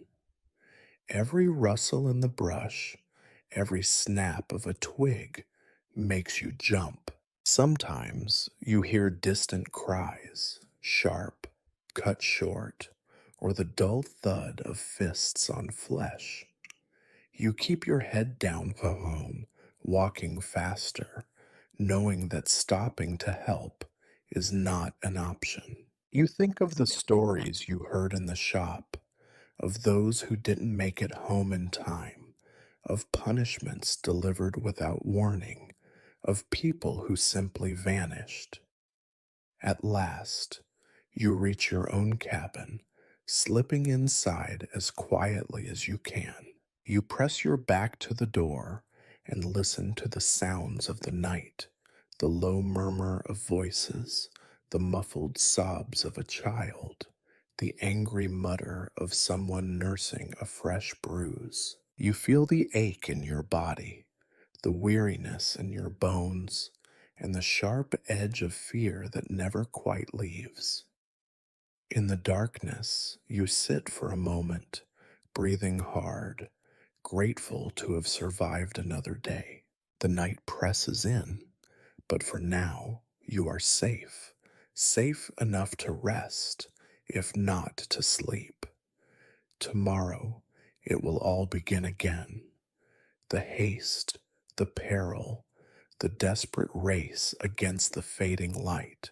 The sky has turned the color of worn out bruises, violet and dark blue at the horizon, fading to black overhead. Dusk is not a gentle thing here. It creeps in fast, devouring the day and sharpening every shadow. The air itself feels tense, thick with humidity, and the invisible threat that comes with nightfall. You hurry your last steps down the road toward the cabins, every sense alert to danger, real or imagined. The path home is neither long nor complicated, but at this hour it feels endless. Each footfall seems too loud, every breath a shout. You pass beneath trees whose branches reach out like fingers, snagging your sleeves and scraping your skin. Sometimes you hear animals rustling in the undergrowth, but tonight even the creatures seem cautious, as if they too know what darkness brings. You are not alone on the road. Other figures move in the gloom, men and women, heads down, bodies hunched.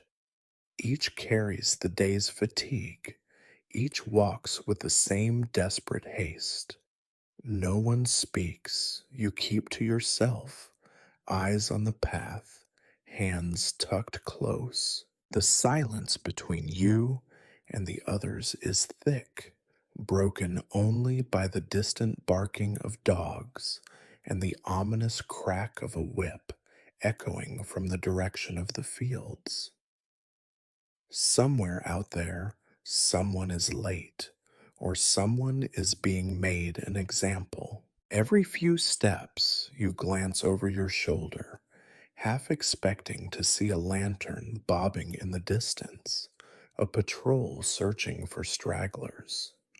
Your heart thuds in your chest, matching your quickened pace. You remember the stories, people caught after curfew, dragged into the main yard, forced to kneel while others watched.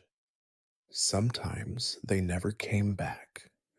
Sometimes you saw them the next day, faces swollen, limping, their silence even deeper than before. You clutch your bag of tools as if it were armor, though you know it would not protect you from a beating, or worse. It is not just the fear of physical pain, but the fear of being marked, singled out as careless, lazy, untrustworthy. Punishments are not private affairs. They are lessons, staged for all to see, reminders that your body, your time, even your shame, do not belong to you. The light fades further, and with it, the sense of safety you have been pretending all day. Night is not a time for rest, but a time for vigilance. In the distance, voices rise and fall, angry, urgent, afraid. Somewhere, a child cries, a sound sharp enough to cut through the heavy air. You do not slow down. At last, the cabins come into view, crooked rows of battered wooden huts, their windows flickering with candlelight or the dull orange glow of a dying fire. Smoke drifts lazily from chimneys, mixing with the smells of burnt food and sweat and the iron tang of blood that never really fades. You pass through the cluster of homes, careful not to draw attention, slipping into your own space like a shadow. Inside, the darkness is close and familiar. The room is small, walls patched with old planks, roof that leaks every time it rains. You can hear the sounds of life all around you, the coughs and snores of other families, the shuffle of feet, the quiet murmur of exhausted conversation. Privacy is an illusion, but in the darkness you can almost pretend you are alone. You let out a breath you did not realize you were holding. The fear does not leave, it only shifts, settling deep in your belly, waiting for the next night, the next mistake. You set down your tools with care, wrap them in their cloth, and tuck them away. You check the door twice, 3 times, making sure it is closed. The smallest gesture of control in a world where nothing belongs to you. You sit on the edge of your straw mattress, listening as the world outside settles into uneasy stillness. Sometimes a neighbor stops by, voice low, asking if you saw anything on the road, if you heard who was taken tonight. You shake your head, offer what little comfort you can. Everyone is afraid, but no one says so directly. Fear is something you share in glances, in silence, in the way you move through the dark. You think of the ones who are still missing, their names whispered from house to house, their fates uncertain. Maybe they will show up tomorrow, battered but alive, maybe not. The possibility sits heavy on your chest. You wonder, not for the first time, if you will ever stop being afraid. As you prepare to lie down, you hear another shout outside, another crack of the whip.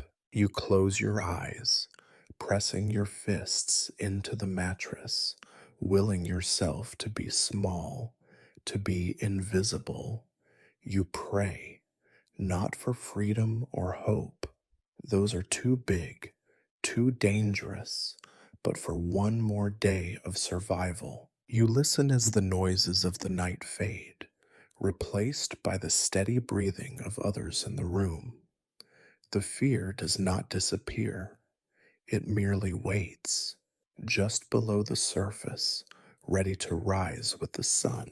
And in the dark, you hold yourself together, piece by piece, waiting for another morning, another day, another walk through dusk and all its dangers. After the fear of returning home, after the frantic walk in darkness and the whispered questions at the door, you finally turn to the next act in the daily routine: food. Or, more accurately, what remains after everyone else has eaten. The evening meal is not a meal in any sense, known to those in the big house. You know that before you ever step into the cramped, smoky room that passes for a kitchen among the cabins. Here, supper is built from the fragments, the discards, the cast-offs swept from the white folks' table or scraped from the bottom of a pot. You can smell it before you see it. A mix of scorched beans, old grease, the sharp tang of onions that have gone soft. It is not hunger that brings you here, though hunger is always with you. It is the law of survival, as constant as gravity. Tonight, like most nights, the food is doled out in silence. The cook, herself worn thin by years of taking blame for thin gruel and tough meat, stands at the stove, ladling out whatever is left. Sometimes there is almost enough to go around: a scoop of beans, a strip of gristle, a crust of bread that must be soaked in broth before you can chew it. More often, there is not. The little ones are served first, then the elders, then everyone else by order of arrival or luck.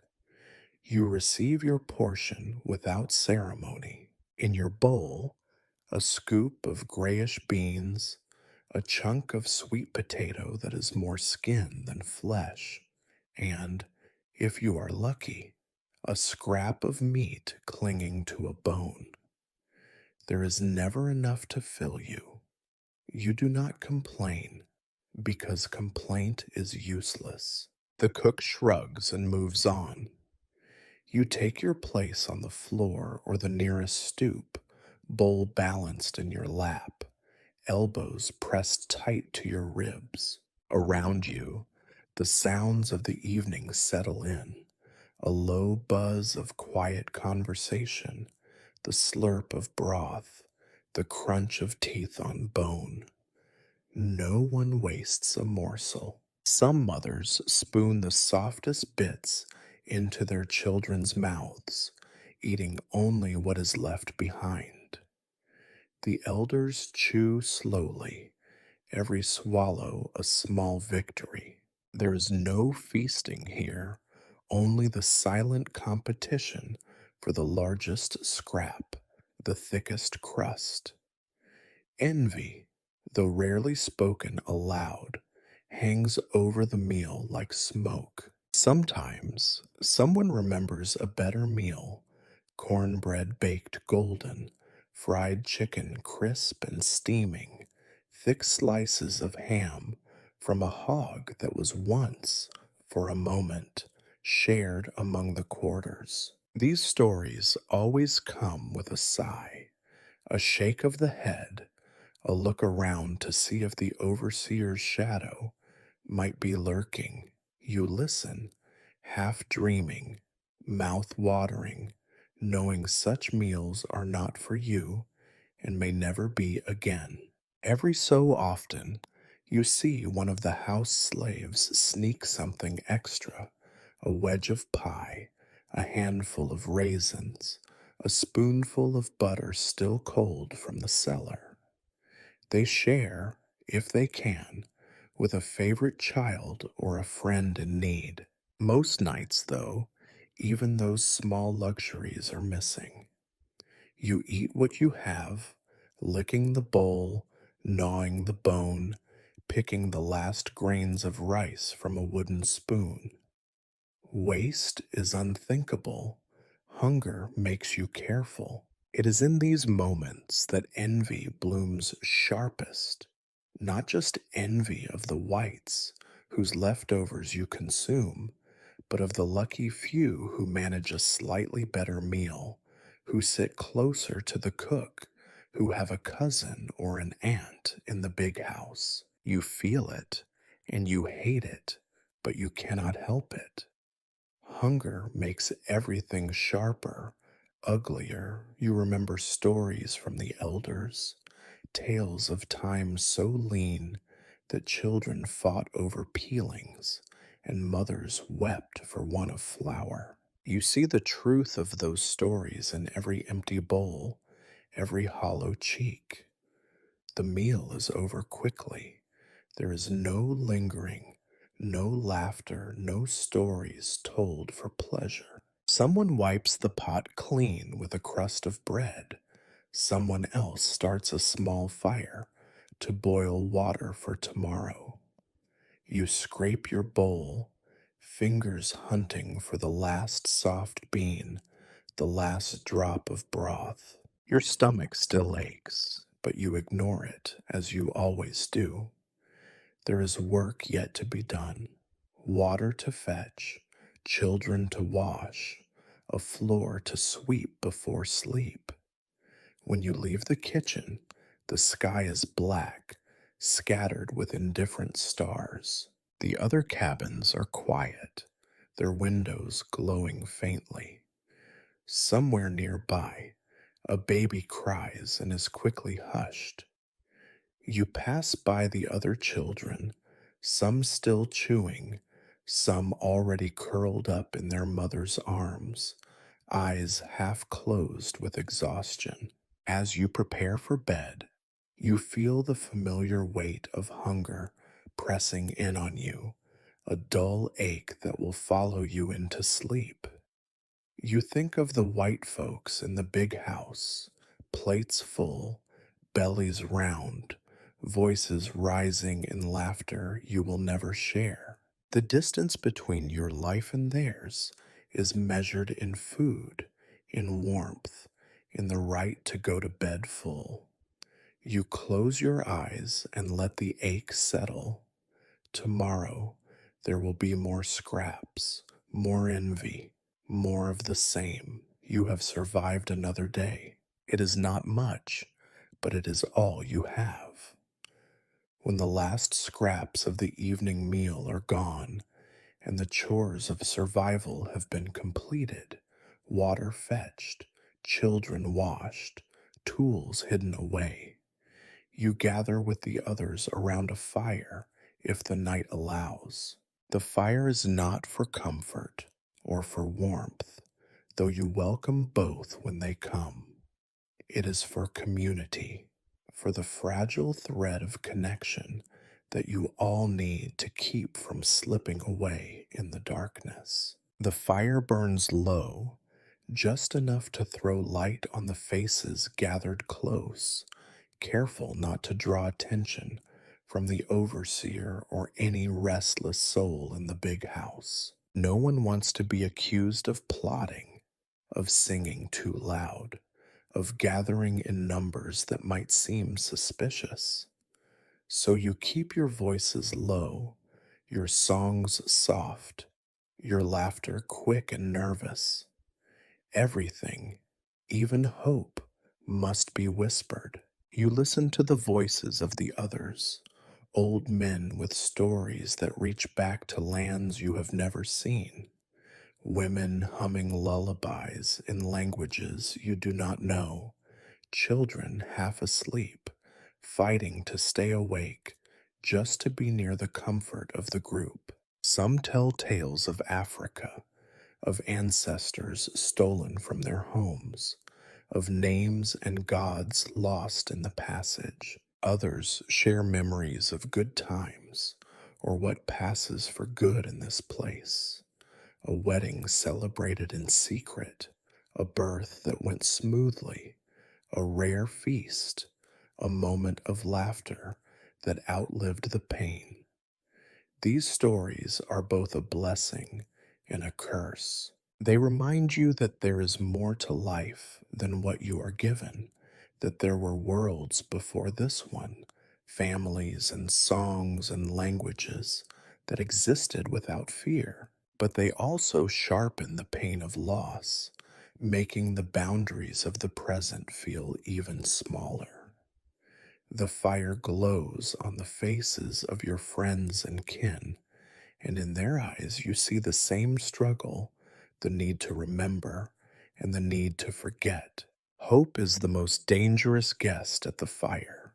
Sometimes someone dares to mention it, not by name, but in sideways glances and broken sentences. Maybe they whisper about a cousin who made it to the north, who found work, who wrote back with tales of freedom and land of their own. Maybe someone has heard of a rebellion brewing far away, or rumors that the white folks are fighting among themselves, distracted enough to give slaves a chance to escape. You want to believe these stories. You want to let hope take root. But hope is also a risk, as sharp as any blade. The overseers and the masters know this too. Hope makes people bold, and boldness is punished. So you keep your voice low, your wishes small. Perhaps tomorrow the work will be lighter. Perhaps a kind word from the mistress. Perhaps just one more day without the lash. Sometimes that is all the hope you can afford. Fear is never far from the fire either. It crouches in every pause, every glance toward the shadows beyond the light. You know what happens to those who are caught whispering after dark, who gather in numbers that make the overseers uneasy. You remember the last time the fire was scattered by angry shouts, when men with clubs and whips came crashing through the dark, demanding to know what was being planned.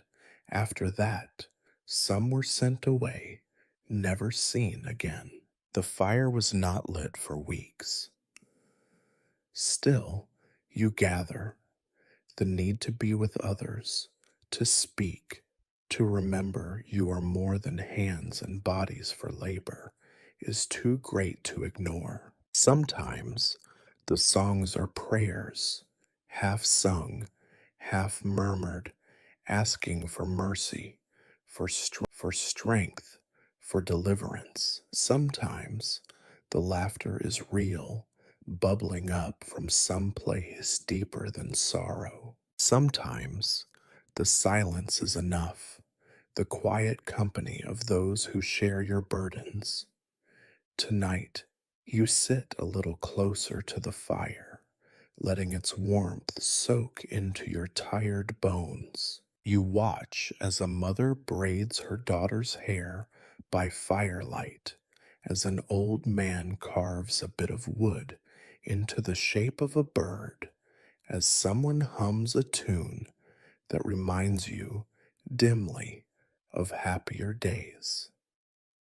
For a moment, you almost feel safe, almost feel whole. But even this peace is fragile. At any moment, the fire can be stamped out, the gathering broken, the hope that flickered in the night smothered by fear. So you savor the moments when they come, holding tight to every word, every glance, every promise that tomorrow might bring something better. When the fire burns low and the voices grow softer, you stand, stretch your aching limbs, and say your good nights. The others do the same, drifting back to their cabins in pairs and small groups, careful to avoid notice. You walk slowly, letting the last warmth of the fire linger on your skin, the memory of voices in your ears. You lie down on your straw mat, listening to the hush that falls over the quarters, knowing that sleep will be restless, that fear and hope will follow you into your dreams. But for a little while, you are not alone. For a little while, you belong.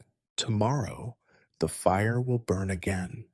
If you are lucky, if no one angers the wrong person, if the world does not decide to take even this small comfort away. And until then, you carry the glow of the fire with you, tucked deep inside, against the endless dark. Morning comes, heavy and slow, and with it comes the familiar reminder that your body is not a machine, no matter how much the world wants it to be. You wake with a pain in your head that throbs in time with your heartbeat, a raw scratch in your throat, a heaviness in your chest that will not lift no matter how many times you cough. Your joints ache, your eyes sting. You feel as if you have not slept at all. Illness is as common here as hunger and as unwelcome. Everyone is always fighting something, coughs that linger for months, Fevers that burn and fade and then return, stomachs twisted with pain from bad water or rotten food. Children wheeze through the night, mothers wipe snot from red noses, old men shuffle with legs swollen and tender, their feet covered in sores that will not heal. You know the look of sickness well because you wear it yourself. There is no doctor for you, not unless the illness is so dire that it threatens to spread to the big house. The plantation has a physician on retainer, but his services are reserved for the white folks, or for the rare case when a valuable slave falls gravely ill. Even then, his visits are rushed, his care rough and distracted. Rest and water, he says, tossing a pouch of bitter smelling powder onto the floor. But who has time for rest? Who can afford to stop working, even for a day? Instead, you rely on what you have. Old remedies passed down from Africa or invented out of desperation, bits of dried root and handfuls of wild greens, leaves boiled into bitter teas that burn your tongue and sometimes help, sometimes do nothing at all. The women know the secrets of these medicines, as much wisdom as they can save in a place determined to grind it out of them. They whisper recipes in the dark, slip you bundles of leaves or bark, instruct you to chew this or swallow that, or wrap a poultice around your arm and hope for the best. Sometimes these remedies help. Sometimes the fever breaks, the cough softens, the aches fade, but often the sickness lingers. You drag yourself through your work, each motion costing more than the last, head swimming with fatigue and dizziness. The overseer does not care for your suffering. His eyes are sharp for laziness, for any sign that you are not giving your all. You learn to hide your pain, to bite your tongue and move with a little more care, hoping no one notices that you are slower, weaker, that you shake with every step. You remember stories from elders about the ways their own parents healed the sick.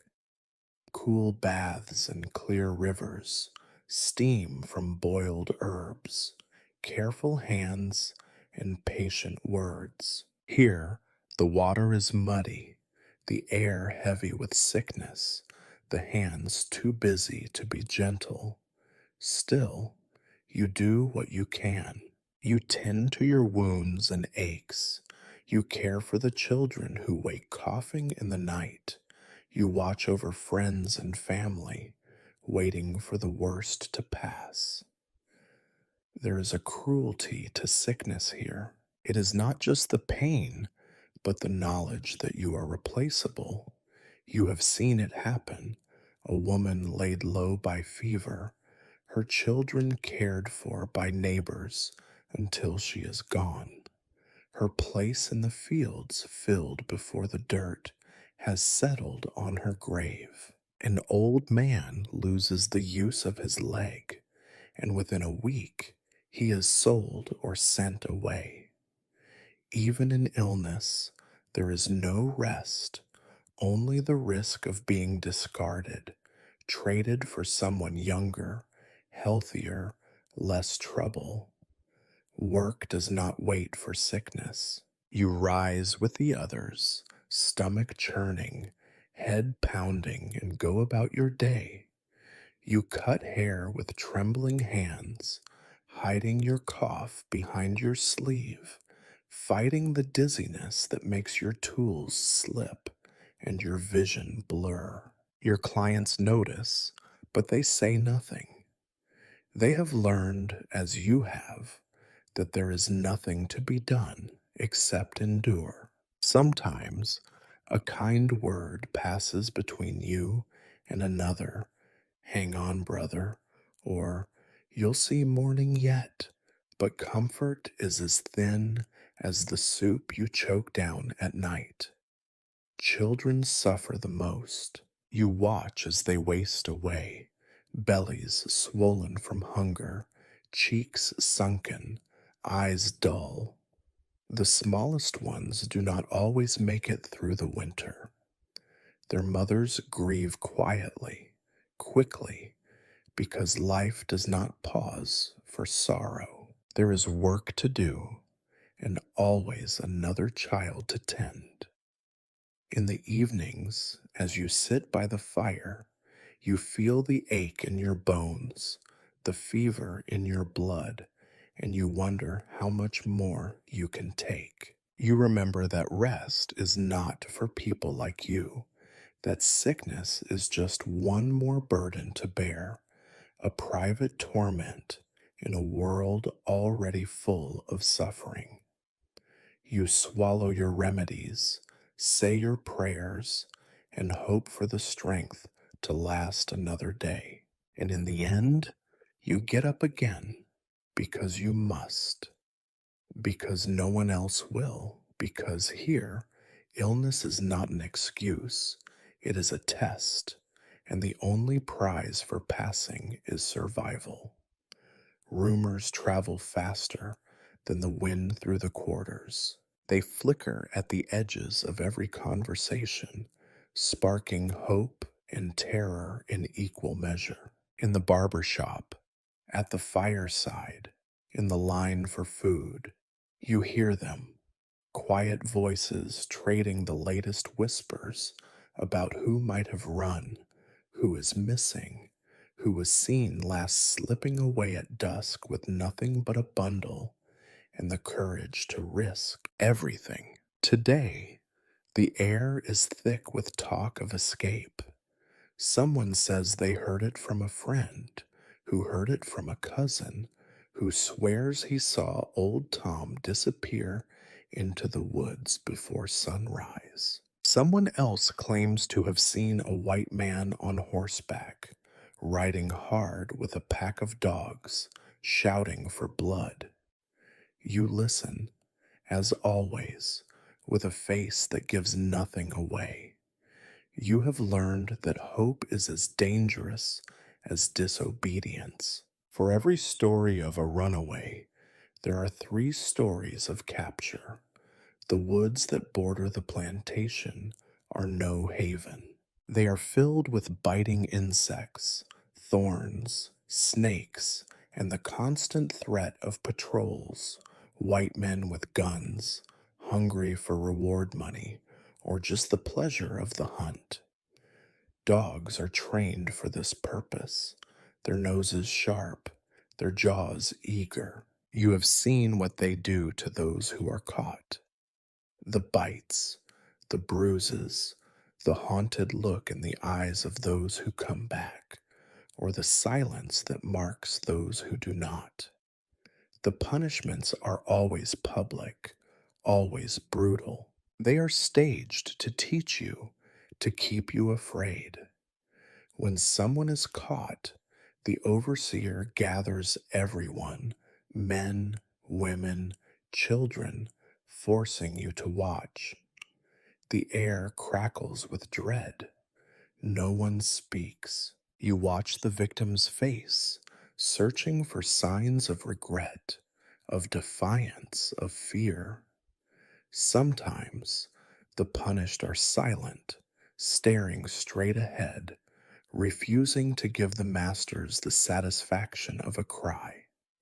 Sometimes they beg.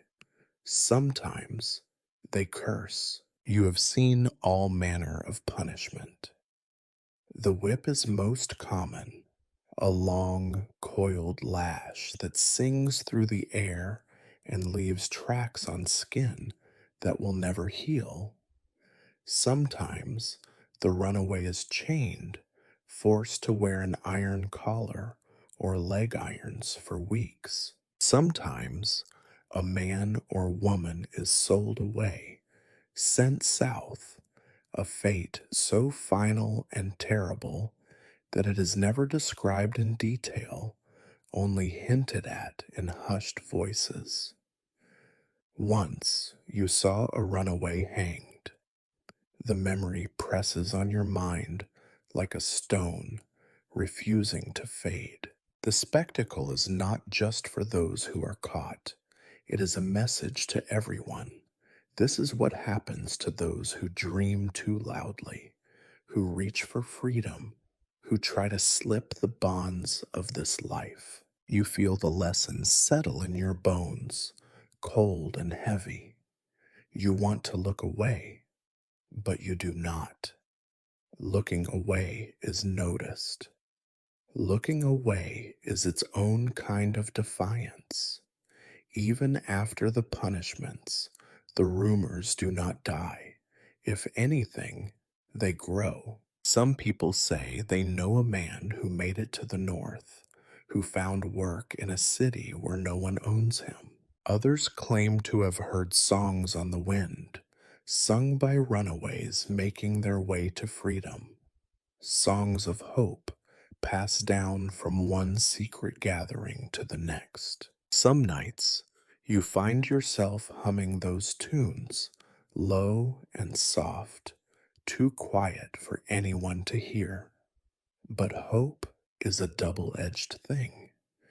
Every failed escape brings more suspicion, more searches, more random beatings, just to remind you who is in charge. The overseer prowls the quarters, looking for signs, muddy footprints, missing tools, a look in someone's eye that is just a little too bold. Sometimes you are questioned. Did you see anything? Hear anything? You always answer no. You always keep your answers short. You know that even being suspected of knowing too much is dangerous. At the barber shop, the topic comes up in hushed tones. A man sitting in your chair glances around before whispering, "Would you go if you had the chance?" You shrug, careful not to let your true feelings show. You have learned that the walls have ears, that trust is rare and precious. Maybe you would run, maybe you would not.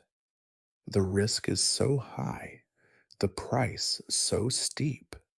Freedom is a beautiful word, but it is not enough to keep you warm at night if you are caught. Sometimes children ask questions. Where did Uncle Joe go? Will he come back? Their mothers hush them, glancing over their shoulders, fearful of being overheard. You want to answer, to give them hope, but you cannot. You tell them only what is safe. He went away. He was brave. Nothing more. In the evenings, when you sit by the dying fire, you wonder about those who have run. You imagine them hiding in the woods, cold and hungry, afraid but free. You hope they make it. You hope that somewhere someone finds a way out. You hold that hope close, even as you know it is dangerous, even as you know it can get you killed. The punishments linger in your mind. They shape your dreams and your waking hours, reminding you of the cost of every choice. But the rumors linger too, bright and sharp as sparks in the dark. They remind you that no matter how many chains, how many whips, how many lessons of fear, the idea of freedom cannot be killed. And so you listen and you wait and you wonder, if the chance came, would you run? Would you risk it all? Or would you stay, enduring one more day, hoping for a miracle you cannot name? You wake to the same darkness, the same chill, the same aching body that you left behind the night before. There is no bell to mark the change from one day to the next, no calendar to count the passage of time. The seasons roll over you like a wheel, and you learn to mark the year not by holidays or birthdays, but by the changing quality of light, by the taste of the air, thick and wet in summer, thin and biting in winter. There are no true days off. The world of rest, of a Sabbath truly free from labor, is reserved for others, those who live in the big house, those whose names are written in ledgers and not on sales receipts. Sundays bring only a slight change. The fields may lie still, but your hands do not. If you are not called to the barber shop, you are set to mending fences, hauling water, sweeping out stables, or serving the endless needs of the house. Sometimes Sunday is the day you cut hair for those who work beside you in the dirt, men and women who want, just for a moment, to look neat, to have a small part of themselves cared for. Every other day follows the same script. You rise before the sun, muscle memory guiding you through the motions of waking, eating, dressing, and heading out to your assigned tasks. Your work is your life, and your life is your work. It repeats over and over, each day echoing the last, until you wonder if you have always been here, if you will always be here. You measure time by chores completed, by tools that break and must be fixed, by the steady accumulation of fatigue in your bones. There is no end to the cycle. Hair grows back, lice return, dirt gathers under your nails and in the seams of your clothes. Every cut, every shave, every quiet conversation is swallowed by the next. You forget the faces of those you served last week, last month, last year, because they blur together in the endless line. Children grow into adults before your eyes. Old men disappear. New hands arrive from somewhere else, scared and silent. The world spins, and you are bound to it, unable to jump free. You learn to stop counting the days. The only things that change are the weather and the faces of your tormentors. Sometimes a new overseer arrives, full of threats and new rules. Sometimes a member of the master's family dies or is married, and the entire plantation feels the shift. But for you, the pattern holds. Wake, work, eat, sleep, repeat. Futility sits on your shoulders like a stone. No matter how hard you work, there is never enough food, never enough rest, never enough time to simply be. You repair the same shed over and over, patching the same roof, straightening the same bench that wobbles, no matter how carefully you wedge the splinters in place. You tend to the sick, knowing they will be sick again. You comfort a crying child, knowing there is nothing to shield them from the same endless grind that has shaped you.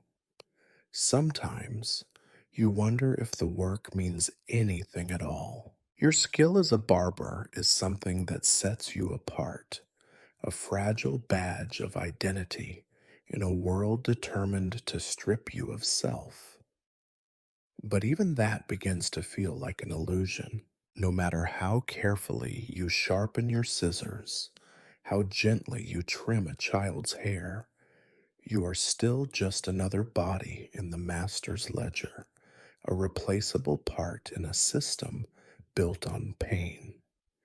The knowledge eats at you. The world outside the plantation moves on. Seasons change, towns grow, rumors of war and freedom flicker in the distance. But inside, everything stays the same. Your dreams shrink, your hopes fade, until you are left with only the stubborn will to keep going, to do the work, because it is all you know. There are moments, brief and almost invisible, when you feel a flicker of resistance. Maybe it is the way you share a story by the fire, or the time you slip a little extra food to someone who needs it more. Maybe it is the quiet, unspoken solidarity between you and the others, the knowledge that you are all surviving together, no matter how hard the world tries to break you. These moments do not change the cycle, but they give it meaning, a reason to keep moving even when the world feels pointless. But when the night comes and you lie on your straw mat, you feel the weight of futility pressing down. You stare at the darkness, listening to the sounds of breath and sorrow all around you, and wonder how much longer you can keep turning the wheel. You know there is no answer, no escape, no mercy. So you wake and you work and you wait. The cycle continues, unbroken and unbreakable, until you cannot remember anything else. The day, as every day before it, ends with you on your back, staring into darkness that seems both endless and suffocating. The thin layer of straw beneath you offers no comfort, only the rough knowledge that your bones are not yet part of the ground. Above your head, the roof leaks old secrets with every creak. Around you, the cabin is thick with the breath and murmurs of the others, each person wrestling with their own ghosts, each as trapped as you. You know, with a clarity that is both gift and curse, that tomorrow will be no different. You lie very still, hands folded over your chest, feeling your heartbeat echo in your ears. You hear the quiet breathing of children sleeping, the restless shifting of someone haunted by pain or worry. The night is full of small, familiar sounds. The scrape of a mouse in the corner, the slow drip of water through a crack in the roof, the faraway howl of a dog that may or may not belong to anyone at all. If you dare to imagine a future, it is always vague, half formed, dissolving before it can truly take shape. Sometimes you let your mind drift toward memories of better things, stories told by elders who are gone now, days of freedom in a land you have never seen, names and faces you never knew. You hold these stories up to the darkness, searching for meaning. Sometimes you imagine escape, a life where you wake when you wish, eat until you are full, and work for yourself. Sometimes you picture a world in which your children's children will not know your kind of hunger, your kind of fear, but the images flicker and fade, always out of reach, more shadow than substance. The truth settles over you like another blanket. Your future is not your own. You are property, not a person, and your tomorrow is always promised to someone else. You can hope for small mercies, no fever, no beating, a meal that fills your stomach, a rare word of kindness, but hope is thin here, easily torn. The world is too heavy, and you are too tired. Even your dreams betray you. Sometimes, in your sleep, you are running, always running, never arriving, through fields that have no end, chased by men with whips and dogs, heart pounding until you wake, sweating in the same darkness that greeted you the night before. Other nights, you dream of people you have lost, faces you can no longer remember clearly, voices speaking in tongues you never learned. You reach out, but they slip away, and you wake empty, your arms clutching nothing. You do not talk about these dreams, not to anyone. Dreams are dangerous. They make you careless, make you want too much. In the world you inhabit, wanting is punished. And so you tuck your wishes away, deep inside, where even you cannot reach them easily. Before sleep, you listen to the others. Sometimes a song drifts through the night, a lullaby, soft and low, passed from mother to child, a memory of comfort so old that no one can say where it began.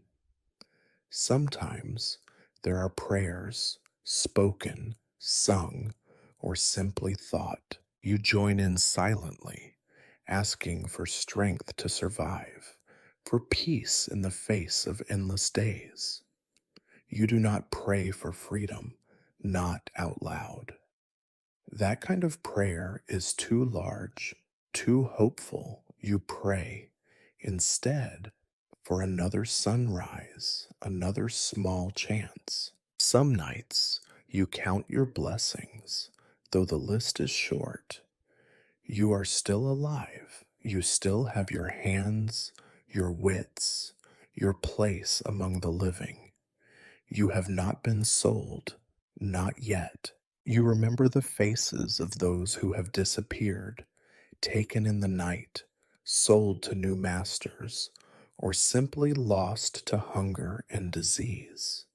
You promise yourself you will not be the next. You promise yourself you will endure. As sleep creeps in, you wonder, briefly, what it would be like to lie down without fear, to close your eyes and believe in a future that belongs to you. The thought is so foreign, so impossible, that it feels like a story made up for children. Still, you let yourself taste it for a moment, the sweetness of a tomorrow that is yours. Then the darkness settles fully, heavy and absolute. You let go of hope, let go of longing, let your mind sink into the gray space between memory and nothingness. The world will wake you soon enough. For now, you rest, not in comfort, not in peace, but in the stubborn determination to see another day. And when the sun returns, as it always does, you will rise and begin again. The future is not for you, but you will keep moving forward, step by weary step, through the endless repeating days, until even memory gives way to sleep.